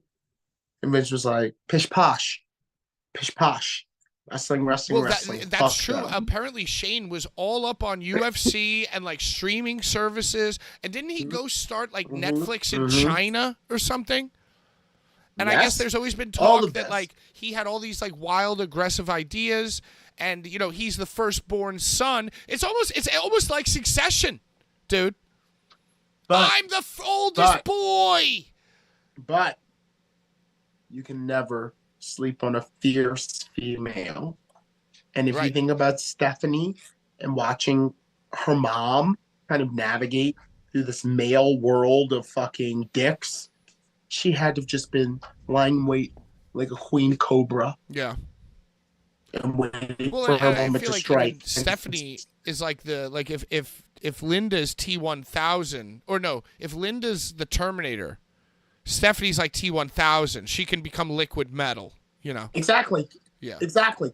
And think about her three daughters. Stephanie, 3 daughters. Shane, 3 sons. Think about that. So they'll have a trios match in AEW at some point. Indeed. And Dante Martin will somehow be involved. Yes, and Dominic Mysterio. And yeah, it's just interesting. I can't believe I forgot Dante. I love him so much. You know, but you think about it, like Shane, especially in the 90s during the corporate ministry and all this shit, like even like he's the guy, the name on the contract says McMahon, you know? And like he must have thought for many years that he was going to be the guy, but it wound up being the dude Stephanie married. Yeah, the last time that Shane McMahon was in a ring, Hunter had the body. Vince loves bodies. Hunter had the body. I feel like that's the underlying Shane never story. had that body. That's the underlying story is that Yes, Vince. Dude, Shane never had the fucking Arnold Schwarzenegger body. Hunter did. Well, and yo, think about this, Larry. Every classic wrestler from like the Vince McMahon heyday says that Vince cultivated a father-son relationship, right? So Right. imagine what it's like Diesel. to be his actual son, you know? So like I guarantee that Shane, I don't guarantee, but I suspect that Shane is angry because Vince shit on a woman's head and loved Triple H more than he loved Shane and trusted Triple H more than because you think about it, like Shane probably Awesome. from the moment he was like in puberty was probably rebelling against Vince, right? Stephanie's her father's daughter. And so like Triple H was always Vince's employee. So it's like Triple H came in later, he was the employee, and he gained the respect like through the back door through Stephanie. So then maybe one day at a bar you could be like, yo, Vince, you know what we should do? And Vince's like, oh, God, this guy's a genius. Look at his tank top. Look at him in his tank top. Look at this tan. Meanwhile, like Shane McMahon has been pitching ideas to Vince since he was like 10. And Vince's like, shut the fuck up, dude. Shut the fuck up. like Trump and Eric. Like Trump and Eric, right? Your Like, ideas are stupid. And like, so then when Shane says, hey, we should get on like UFC and streaming services, to Vince, that's just the 5 millionth time Shane has had an idea. So he's like, yo, shut the fuck up. Shut the fuck up. He's like, look at this guy in his tank top. Triple H just gave me a great idea. He pitched me that he should be the champion. He says the fans will really enjoy it. I think I'm going to go that direction. I think it would make a great like animation. Oh my God, yo, we have revelation upon revelation. Forget animation. Brian Ginsburg says maybe Shane never wanted to be head of the helm, and then Urka goes, he probably shits on heads too. Let's be honest. I've heard some stories about Stephanie. I've heard some very malicious and vicious stories about Stephanie during her time at Boston University. Oh, what? They just like to, they all College. poo. They all just they're poo. They're a poo family. They're a Shizen clan. Hey, I don't know if Shane McMahon would be good or bad for AEW. But I don't really know what could be good or bad for AEW because I feel like everything that came in that was good for AEW wound up being bad. And everything that's bad for AEW is so bad it's wildly entertaining. And all the while, all my friends are making millions of dollars. MJF, Swerve, people we love and respect. Millions. Not millions, but they have a great job. They have people that we love and respect. Nana, Swerve, Max, Chris Statlander, Willow Nightingale, Stokely Hathaway, all these fucking dudes. The list goes on. They all are making a great living, and I love that for them. And I want AEW to get as bad as it can possibly get and to still exist and for all my friends to still get paid. Larry, you okay? Did you watch any Clash at the Castle? I'm going to run through it to you very quickly. I saw Aftermath, but I didn't see any of. Do you want to share these Stephanie stories, or should we do members only? Are people asking for the Steph stories? Urka says, I kind of want to hear these Stephanie stories, subs only content. But for you to say it, you would have to say where you heard it from as a rumor. You know, because we don't want it to seem like it's coming from you. This is Brett Lauderdale will screen record it and send it to Stephanie. Who she banged. I heard that during her undergrad years at Boston College or Boston University, whatever it's called, she used to often go clubbing in New York City with her rich bitch girlfriends. And they would often sounds so hot. Yeah, they would often seduce a guy to like leave the club and go in their limo, and then when they were riding back up to Boston, they would all fuck him, and then somehow or other find a way to like turn on him and leave him on the side of the road, far from New York City, on the way back up to Boston College, and instruct the driver to just go. And this was a regular sort of like malicious thing that I heard that she participated in. That sounds awesome. When I first heard that story or read it, I actually thought to myself, Shane as well went to Boston College, and I wonder the types of stories, if anyone ever.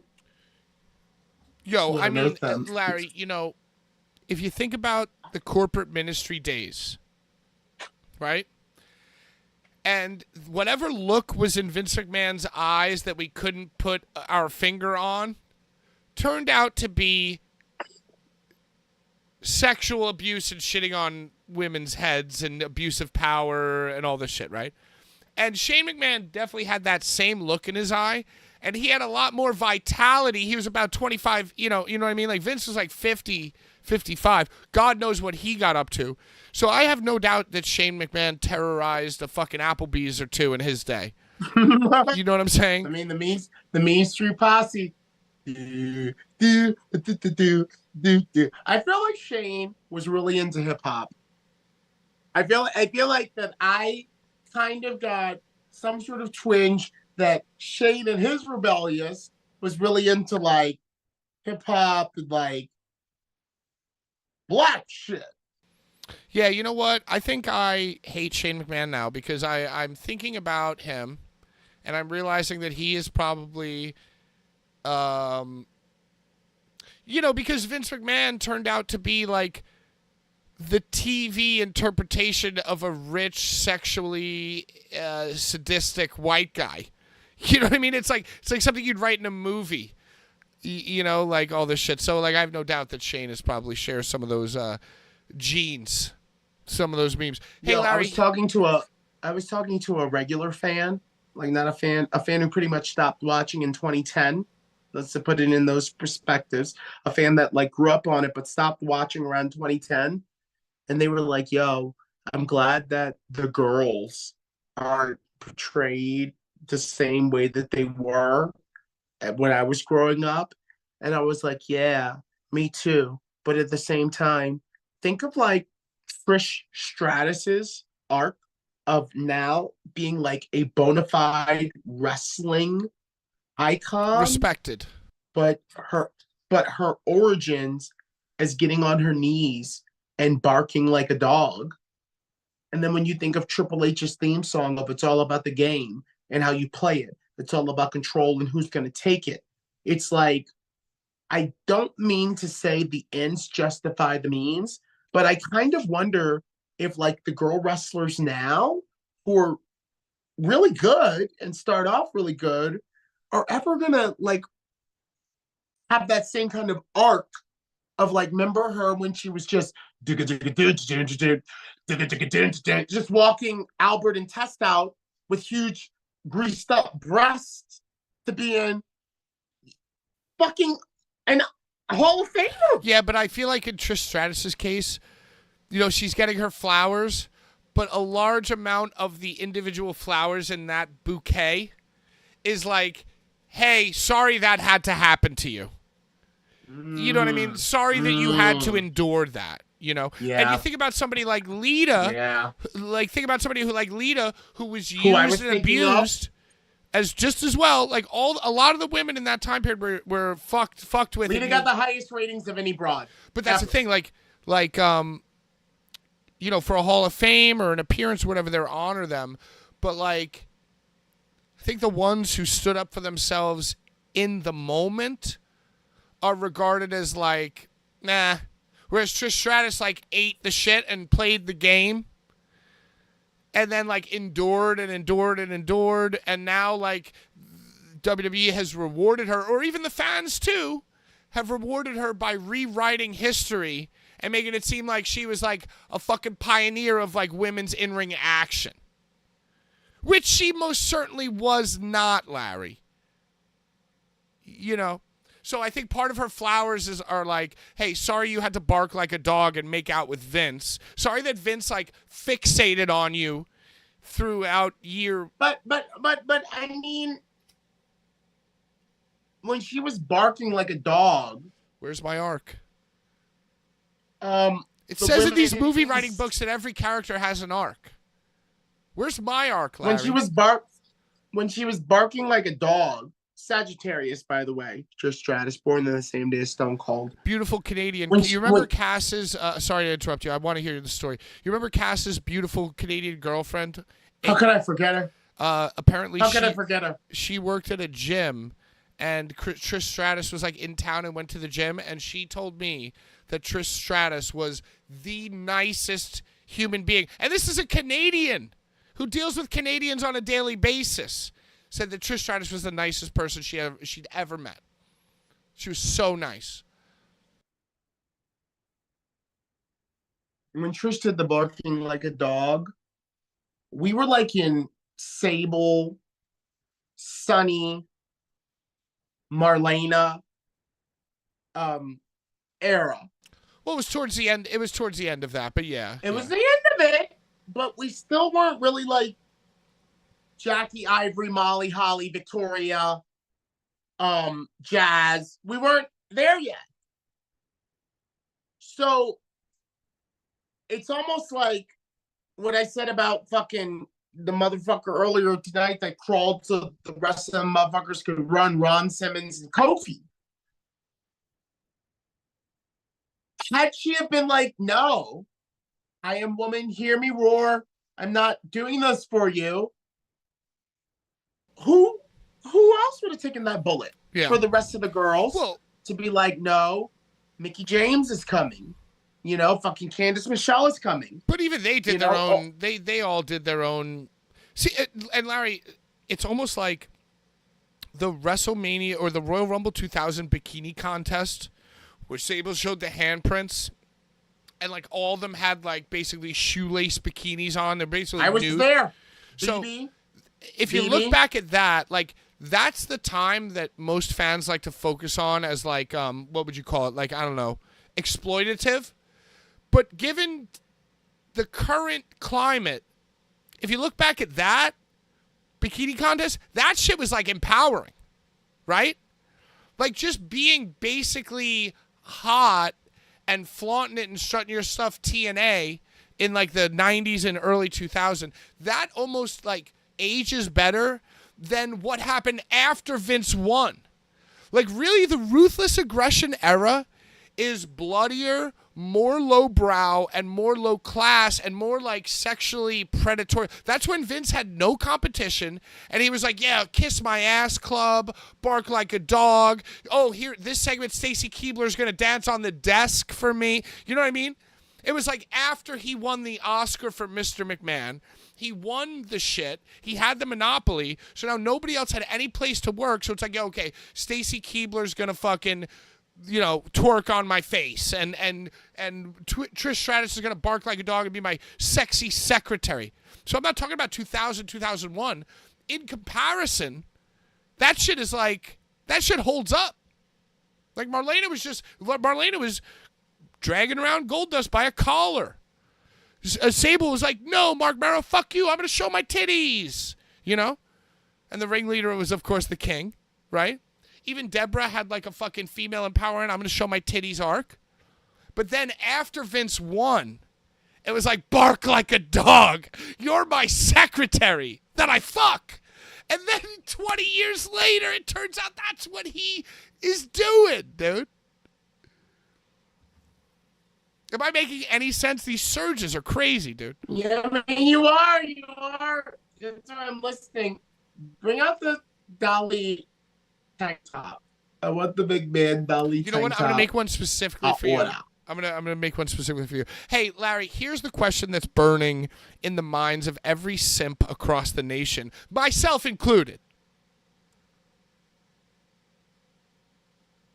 What? Because listen, I could walk into Hot Topic.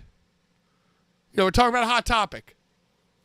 I could walk into Hot Topic and like whoever the assistant manager Babe is, with her sleeveless Avenged Sevenfold shirt and her gauged ears, I'll fall in love with her right there when I'm at the mall.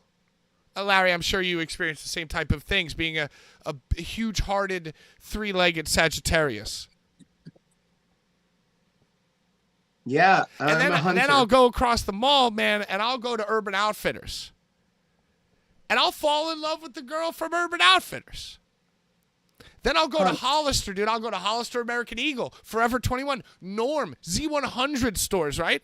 And I'll fall in love with those women, too. I'll go over to Sarku, Chick-fil-A in the food court, fall in love with those women behind the counter. Hunt. I'm a man of many different tastes. And right now in wrestling, there's a huge decision to make. And that is Rhea Ripley or Liv Morgan. If you were in Dominic Mysterio's spot right now, and you know, we're kayfabing it. We're going to pretend those Buddy Murphy laying on her butt photos don't exist. This is kayfabe. The burning question is, would you choose to be in love with and in a relationship with Liv Morgan or Rhea Ripley?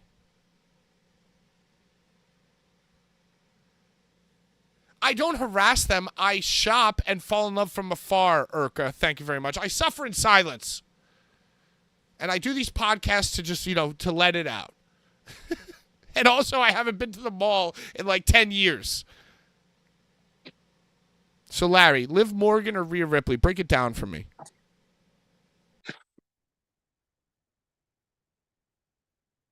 Rhea's more real.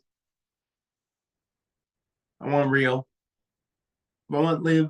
I'm putting on X videos. You understand what I'm saying? Well, Larry, like imagine I called you up one day and I was like, yo, Larry, I'm in a pickle. I'm in this faction called the Judgment Day. And, you know, Rhea Ripley and I have caused a lot of havoc, but, you know, I don't know where she's at right now. She's gone. And this girl, Liv Morgan, she's throwing herself at me. What advice would you give me if I was Dominic Mysterio when I called you? Dom, what you need to do is pretend right now that you are a woman. I want you to pretend right now that you're a woman. And I want you to pretend that Rhea's a man. And I want you to pretend that Rhea just got pinched and is doing a bid in a federal penitentiary, a maximum security penitentiary for 2 years. And in those 2 years, you have to make a decision. Are you going to patiently wait for that motherfucker to get out and have that motherfucking box waiting for him? Or are you just going to spread it all around and be like, oh, well, I'm a human. And I got a human while you're fucked up. Yeah, but Rhea waited for Dom when Dom was locked up, so doesn't Dom owe that to Rhea? He does? So he's got to consider her locked up. And that means he needs to lock his pussy up. He needs to lock it up. You know, you stuttered for a second. I thought you were going to say lock the pussy up, but you just did. And that's fine, because I said the R word like I mean, because I'm saying, like, if Dom was a girl. We all know Dom is a boy. He don't got no pussy. But, like, he needs to pretend. His mindset should be like, I'm a girl. All of the motherfuckers on the block know my man's incarcerated, so they're going to be trying to, like, get up in this box. But my man is my man. This is what I'm saying. Like, that's what I'm saying. Like, Liv Morgan seems Liv's like a dime a dozen. She's like a little disingenuous. It seems like she's not really attracted to Dom. That she's just like using him to get yes, heat. Yes, dude. But she's being very convincing. But she's very convincing. Yeah, you can be blinded. You can be blinded by that. You know, she wore the vest. She liked every single one of it. Instagram photos. How about at Clash of the Castle, the rope? You hear about this? Oh, the top rope was a little loose. And did Jade bust her ass? Yeah, Jade busted her ass and bust her ass. Well, and you know, Jade busted her ass. She was the first match. I think after she busted her ass, the ref went, "Wait a second, shit's a little loose," and then warned every other wrestler after that. You think she was set up? No, I think they probably just had like fucking locally sourced ring crew. They probably had like their pit bosses. They probably flew out, but like the hands, I would assume that they probably locally sourced, and maybe it was just a different vibe and a different tension, a different altitude. You know, probably a lot of things go into physics, dude. You know what I mean? So it might not have been everybody's fault, but it probably is just bad, shitty luck that the one who is under a microscope as like the botcher, you know what I mean, was the one to have experienced that first and be like, oh shit, this shit's a little loose. But did you saw the video of like the ref telling Cody like, yo, watch this top rope shit. AJ. Oh, he told AJ. Because he knew that AJ was the linchpin of his shit as a springboard. You know what I mean? Like multiple moves from his moveset come from a springboard. And I don't know if maybe Jade... How is a multi-million-dollar company like the World Wrestling Entertainment not gonna do some XPW or IWA Deep South or GCW type shit in relying on local people for one of their major stars unless they just don't care. I just made that up. I have no... And I'm just saying, like, devil's advocate, well, what?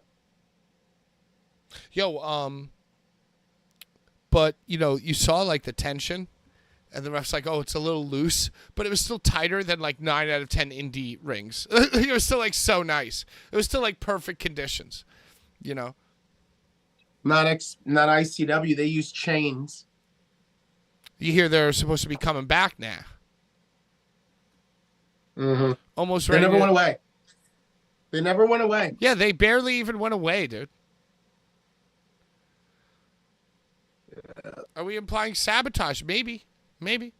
Well, you know who's not going to be back with them. CZW Hall of Famer Showcase Showdown winner, former boat owner, ex-voice of XPW, Larry Legend. Yeah, I ain't got no time for that. You want to talk about anything else before we call it? You got anything in your heart? Oh, we should probably talk. How about Did we talk about Ricochet leaving? We talking about that, right? Yeah, I think that's the biggest. I think that's the biggest story. Well, I I guess think the that's biggest the story biggest also story, dude. is, I guess, Sinister Six, the Bray Wyatt 6 debuting is also like a huge story, monumental story, because, you know, it's like to honor his legacy, his brother's doing it, and much like the Nation of Domination, where they gathered all the mid-card black dudes for the Joe Gacy 6 or the fucking Bray Wyatt 6 or the Bo Dallas 6, the Uncle Howdy, Unky Howdo. They took all the Hot Topic wrestlers and put them together. Dexter Lumis, Eric Rowan, Which Joe good for him, Gacy. because at least he's hired again. At least he's got a check again, you know. Joe Gacy, Nikki Cross, Bo Dallas. There's one more, right? There's one more. There's one more. No, it's not. Dexter Lumis, fucking Redbeard, Joe Gacy, Bo Nikki Dallas, Cross. Nikki Cross. Right, because there's only 5, and the 6th is the Spirit of Bray, the Fireflies. See what they did there, Larry? Well, it's not the 6, it's the sick. It's the 6. No, it's the 6, SICKS. They're the 6, but it's 5 of them. That's so, oh my God. Already so much going on. And you know what the thing is, too?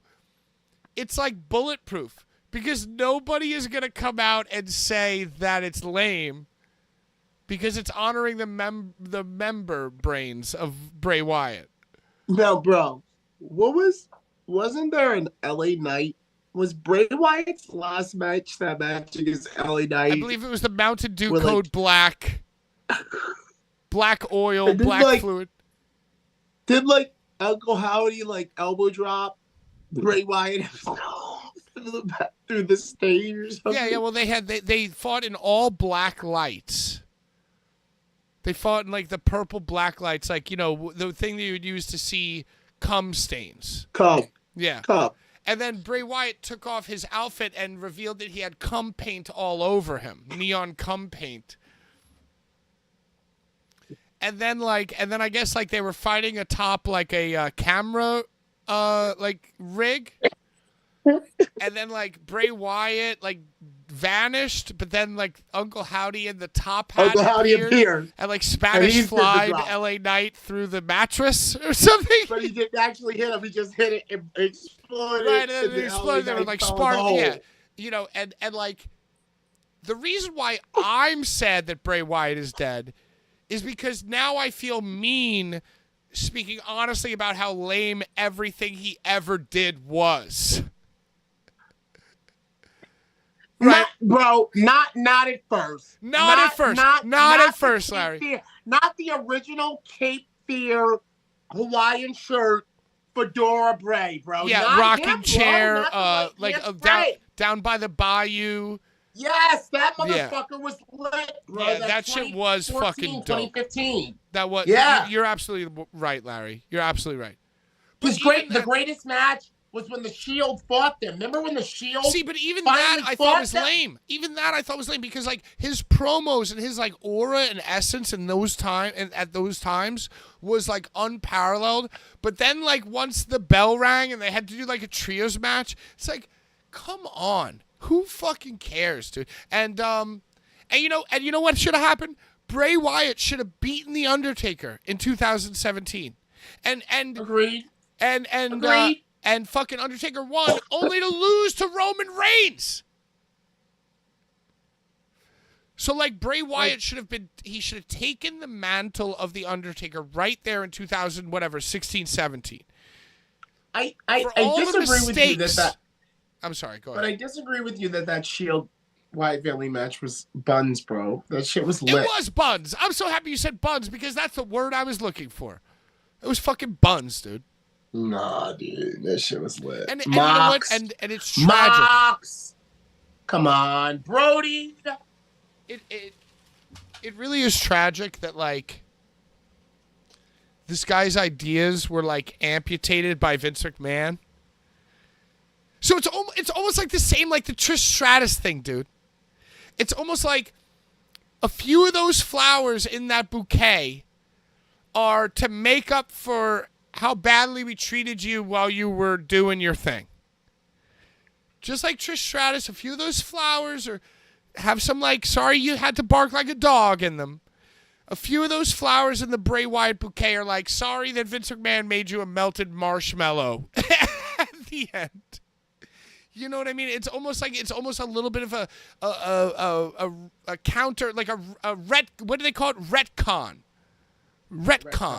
You know what I'm saying? Yeah. Where it's like, no, this guy was a genius. But it's like, yo, a lot of that later stuff did not land, dude. A lot of that Fiend stuff got weird.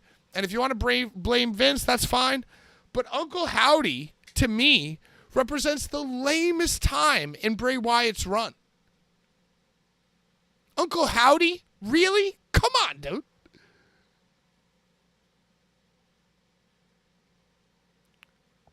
I mean, a lot of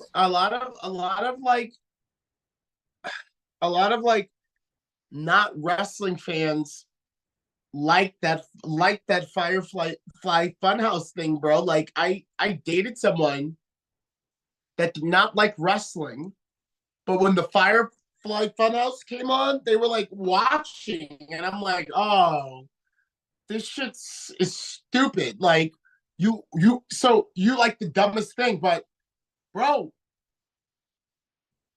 the wrestling fan money comes from the dumb people that are like, I want to be entertained by some shit. Yeah. Not the marks like you and me that regardless of what they give us, we're going to watch. We need them. And that's a great point. And that's a great point to like kind of umbrella and wrap all these discussions around, you know what I mean? Like that holds true for every discussion we have. It's like, well, is the best match of all time, Hulk Hogan versus Andre the Giant because of the asses in seats and the social implication? Or is it, I don't know, fucking, Will Ospreay versus Kenny Omega, because if you measure the amount of times that they were moving, they moved more than any two athletes on any basketball. You know what I mean? Like a nerd will look at the fact that the work rate, the amount of times that they were actually moving per second of the match shows that they're the best athletes in the world. That's the greatest match, Hey, Larry. Yeah, exactly. And I maybe this is kind of an obtuse question, but we are winding down. And we were all over the place. I'm sorry that I napped.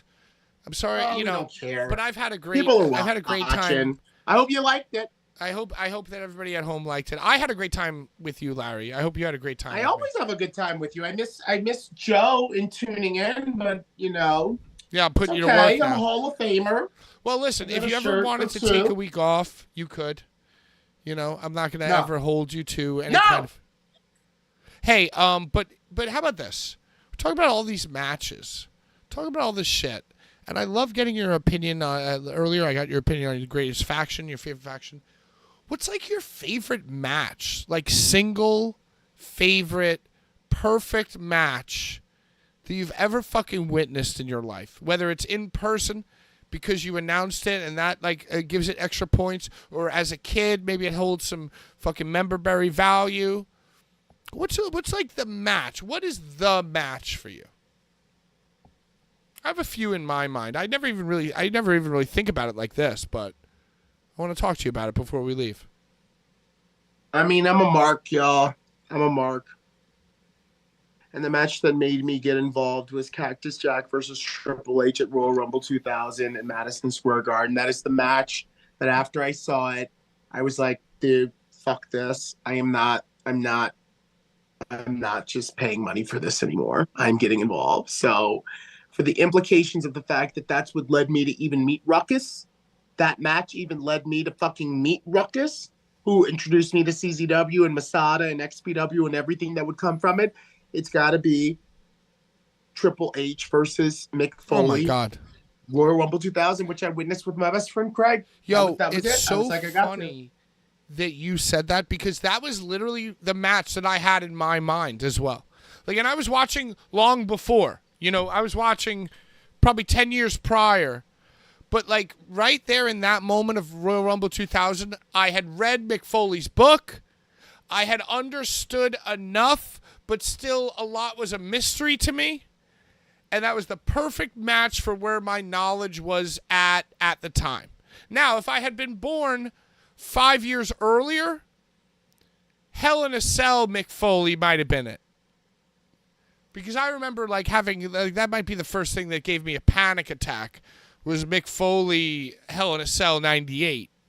But, yeah, I was going to default to Royal Rumble 2000. Also, honorable mention, whatever match or clip or whatever when 911 chokeslammed Tommy Dreamer through 3 tables at the 2300 Arena in ECW, I think I could pinpoint that to the first time that I had a panic attack as well. I was thinking it was one of the first times I smoked weed. I watched that, and I felt like I was there in that fucking dungeon, experiencing that ultra violence. I just want to say, in regards to King of the Ring 98, I was familiar with Cactus Jack in WCW. And I remember that one of the things about Cactus Jack was a lot of the times he took like really sick bumps, whether it be off the platform or off the ring apron to the floor. And when King of the Ring 98 came around and I knew it was a Hell in the Cell, I was like, oh, this is going to be his opportunity to now on the biggest stage. You had already, you had foreseen stage, it. Yeah. Now all the little shit he's been prepping us for in WCW. So I kind of was prepped for that. Wow. But because it was for the title at Royal Rumble, and because for 1 second when he kicked out of the first pedigree, not on the tax, I believe. I thought for 1 second, yeah. Me and New York City, we all believed, oh my God, Foley is going to win this. I thought he was going to win, dude. I thought he was going to win. We all did. We all did. I've never felt that way. And you know what? That whole run, the like when he reveals to be Cactus Jack, then the rematch. You remember they did a Hell in the Cell No Way Out. Of course, bro. It is the match that is why I'm talking to you right now about wrestling. I was there. The only thing, I was just in the shower this morning and I was thinking, like, out of all the most brutal injuries that I've ever like witnessed, I didn't even realize that when Triple H got suplexed on that platform, that like a piece of that wood, leg, yeah, he like stabbed his leg. Bro, a piece of wood, like not even a sharp piece of wood to puncture your calf. Right, and it was like bro, 8 inches deep. That was fucking insane, bro. When you saw the hole, the doctor was like putting his finger in the hole. Yo, and Mick Foley, nobody took a pedigree better than Mick Foley because everybody else would pop, like he would let go of their arms and they would brace themselves. Mick Foley just held his hands hooked and went face first, like, and trusted Triple H's like knees. And you remember he got pedigreed on the thumbtacks in that match, and he had fucking thumbtacks in his eyebrow, dude. He had thumbtacks sticking out of his eyebrow. To not kick out of the first, you know, in his book, he says he wasn't supposed to kick out of the first pedigree, but he was determined to make Hunter pedigree him on the thumbtacks. That's why he kicked out of the first pedigree. And if you ever watch that match, you'll see how fucking pissed Triple H is. Wow. That Mick Foley kicks out of the first pedigree. He's so fucking pissed. And then he's like, and you can see the vehemence that he drives. He's like, all right, fuck you. Everyone watching, it's why I'm talking to you right now. It's why I'm wearing this t-shirt. It's why I can't in CZW, MCW, everything I've done was because I witnessed Royal Rumble 2000 in Madison Square Garden in section 91 with my best friend Craig Swenson. Yo, that's so dope. And but there is one glaring problem in that match. Do you know what it is? You know what I'm going to mention? Yeah, The Rock. The Rock is the glaring problem. And The Rock has to come out. We didn't need The Rock. We did not need The Rock. And also the barbed wire gets changed in a very obvious and bad way. Nobody needs to know about that. Nobody saw that. Nobody was paying attention to the fucking switcheroo. The Rock is the only problem. Right, he had to save Mick Foley. He had to save him. But I guess because the year before at Royal Rumble, he waylaid Foley over and over again while Foley's hands were handcuffed in the I Quit match, he had to like redeem himself, is what someone told me. They were like, I guess that makes he sense. redeemed himself from last year when he almost killed him. That makes sense. And, you know, you talk about death match, talk about hardcore. Royal Rumble 99, yo, you could put that up with anything, dude. You could put that up with anything. It's the first time I watched it.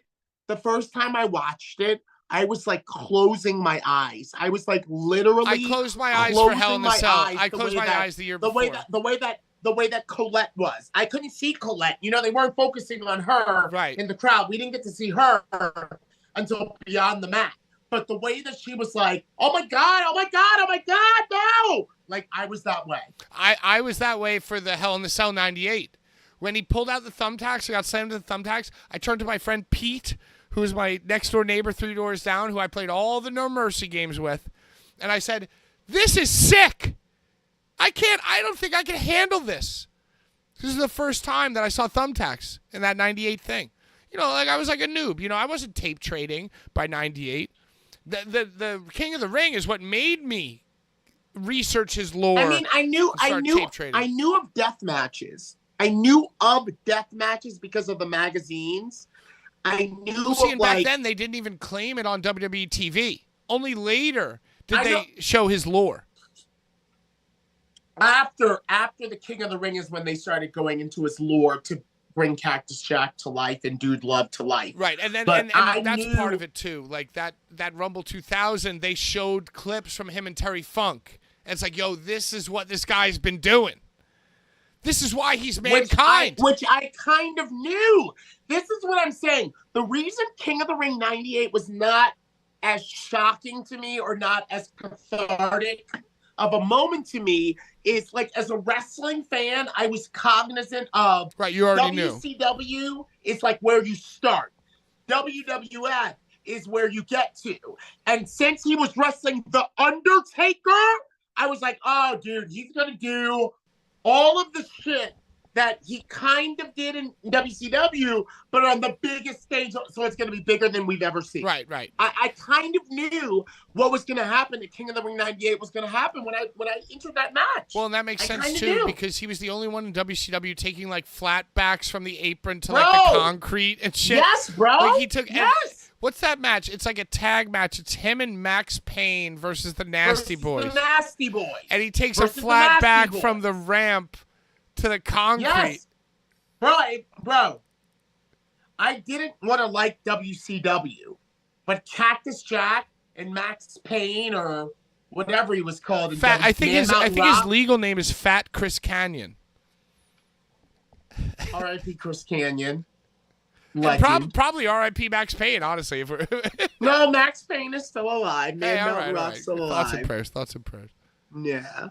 But no, but you that's need true, to wrap Larry. us like up. You need to wrap us up because we're rambling. No, this is what we do, Larry. We ramble, we talk wrestling. I know, but I gotta get. It's come on. I love permeates, but you're right. Like, and I think you're about 4 or 5 years older than me, so that all lines up.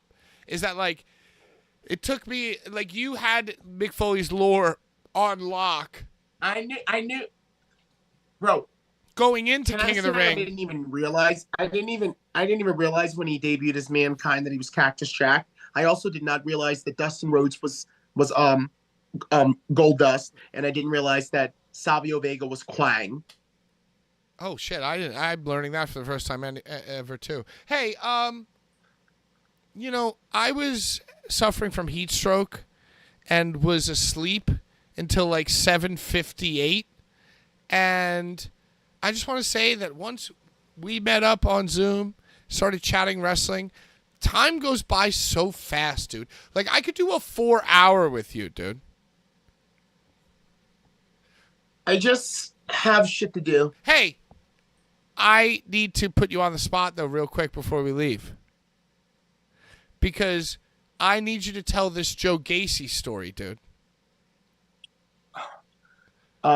We both completely forgot. On Tuesday, we were celebrating Joe Gacy being in the Sinister Six, and you had a great Joe Gacy story to tell, and I cut you off, and then I cut you off today over and over again, and now I want you to tell the Joe Gacy story. Get it out. Let it out.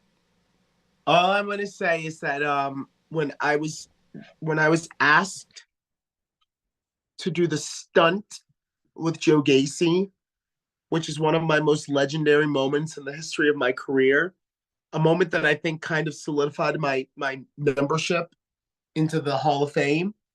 A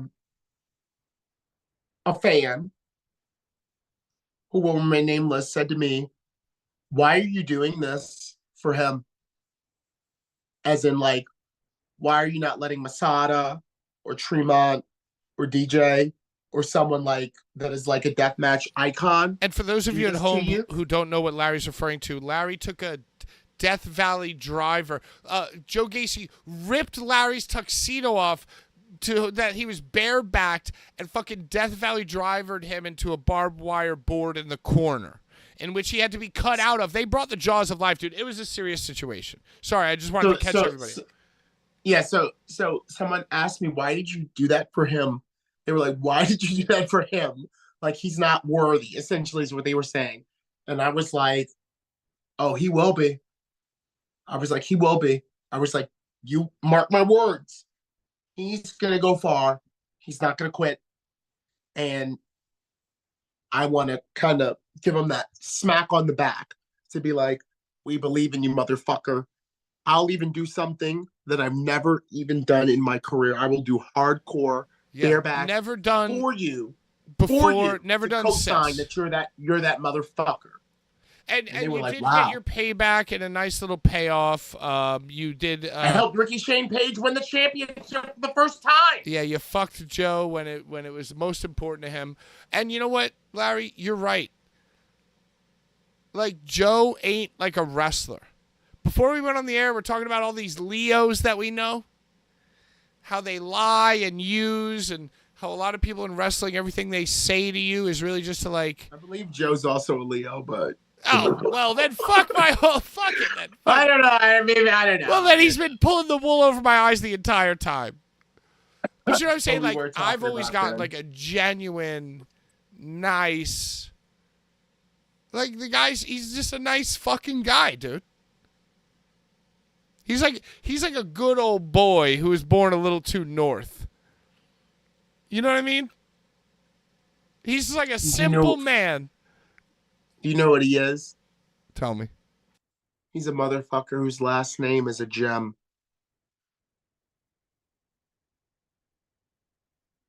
You know what, Larry? You are absolutely right. It took me a minute to calculate that one, but you're right. And let me tell you something else.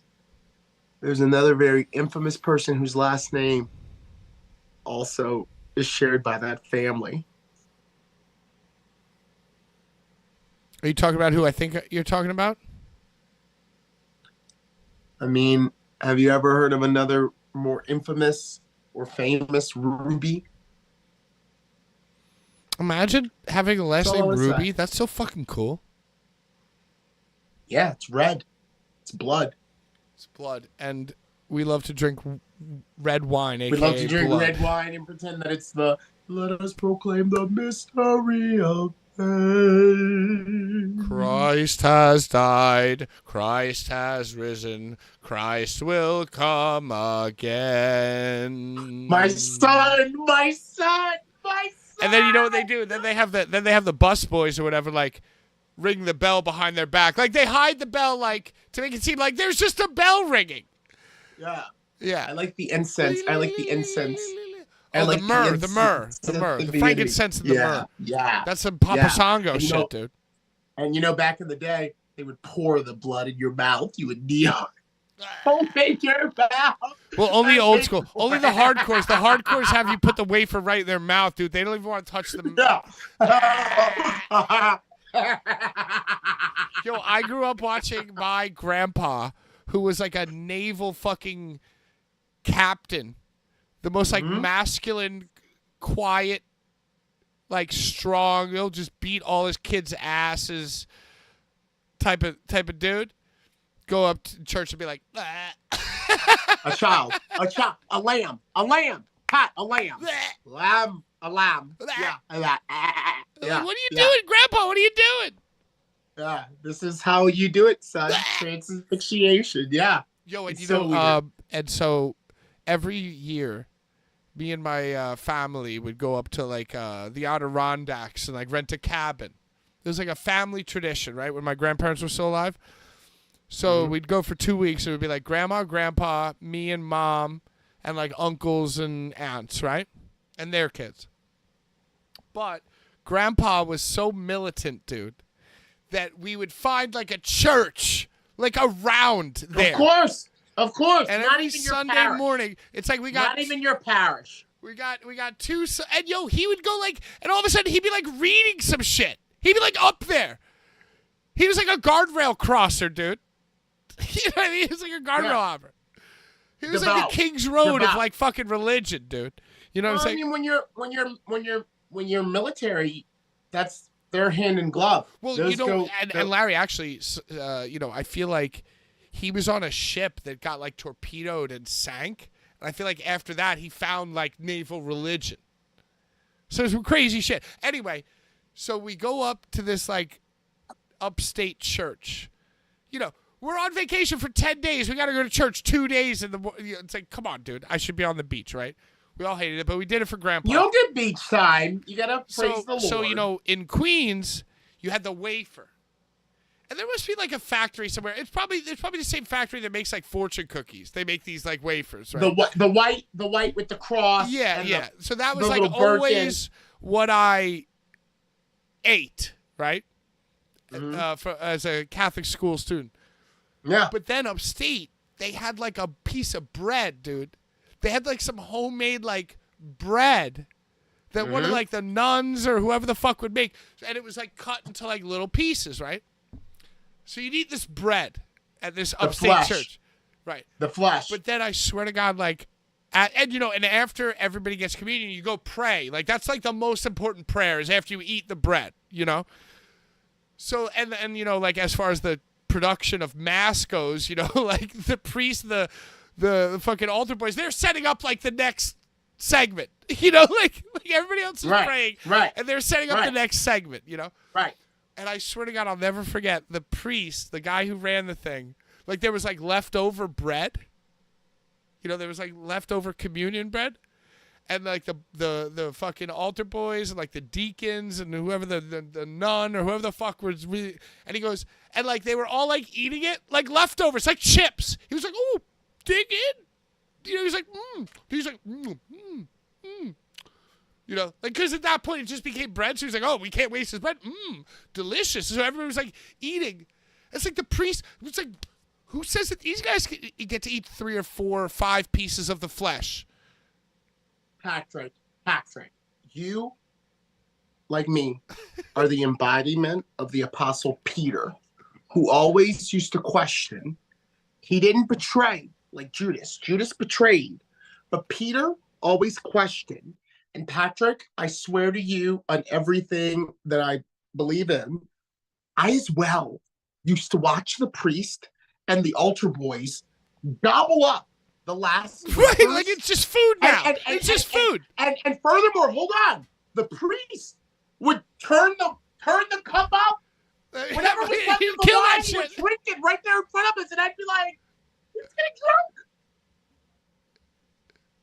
I'm like, what's going on here, guys? You gotta get a little What's buzz, going dude. on here? Yeah. Like, am I being Well, that's so funny. Yeah, it's like you're sitting there. and we get one little,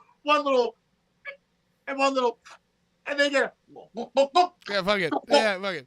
It's like the And we business gotta of. watch. We gotta watch and pray. It's like when you act. It's like the thoughts you have about going to the emergency room versus actually sitting there. It's like, oh my God, like they're not helping anybody. What the fuck? Right. Yeah. It's just a business, dude. It's just a Yes. production. This is just a show.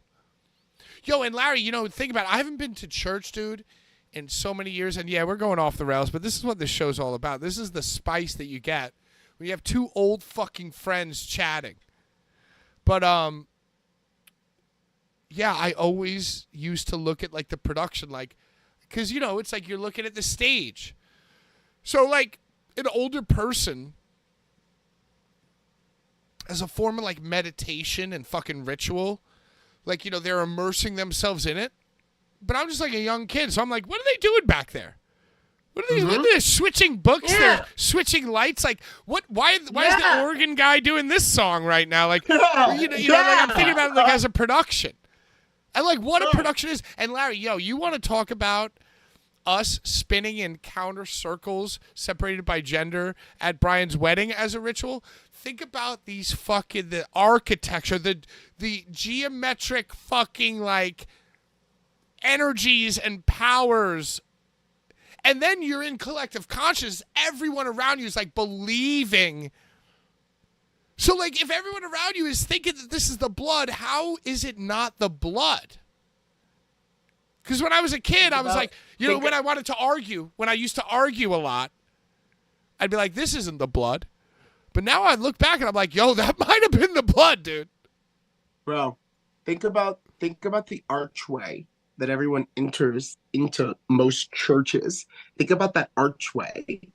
That portal. Yeah, it's a fucking portal, dude.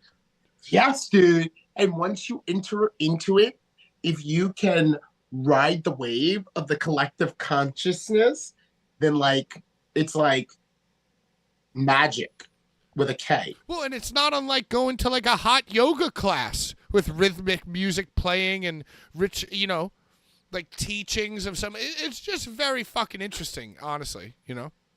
And it's not unlike wrestling, suspension of disbelief. You know, like collective consciousness, like, you know, if even the collective singing and chanting at once the same thing. What? Amen. Yeah. Amen. Amen. Yeah, dude. It's like a call and return. That's some like powerful, wacky shit, dude, if you really think about it. Yo, I think I might have just I'm dying. All right, yeah. You know, I'm not on my computer. I'm dying, so take us. And Larry, you know what? I was just thinking about this also during the show. I think now that you're the official co-host, I feel like we need to like crowdsource and crowdfund. We're gonna like. I mean, I know that Brian set you up the ring light. I think I might want to set you up with the microphone. I think I want to set you up with a microphone and maybe some nice headphones. Well, you know, I used to put my headset on, but then one week I didn't put my headset on, and I listened to it without my headset on, and I thought it sounded way better than when I would have my headset on. Well, your audio does sound good. But yeah, maybe we'll crowdsource some presents. I'll get one. Look, all you gotta do is guide. I'll get one. Yeah, maybe I don't want you to get one. I don't want you to get one. I don't want you to get one. I want to send you one as a thank you. Send me one. As a thank you for being my wrestling father and my dear friend and my brother and my co-host. I will gladly accept it. Let us proclaim the mystery of faith. Out of time. Bye-bye.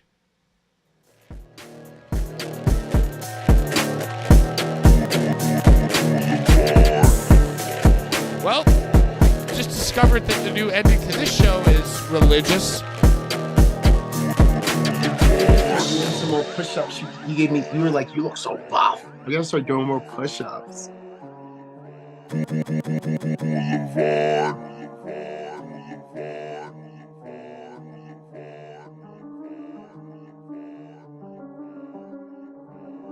Oh, so Christ, may you burn in hell forever, forever, forever, forever,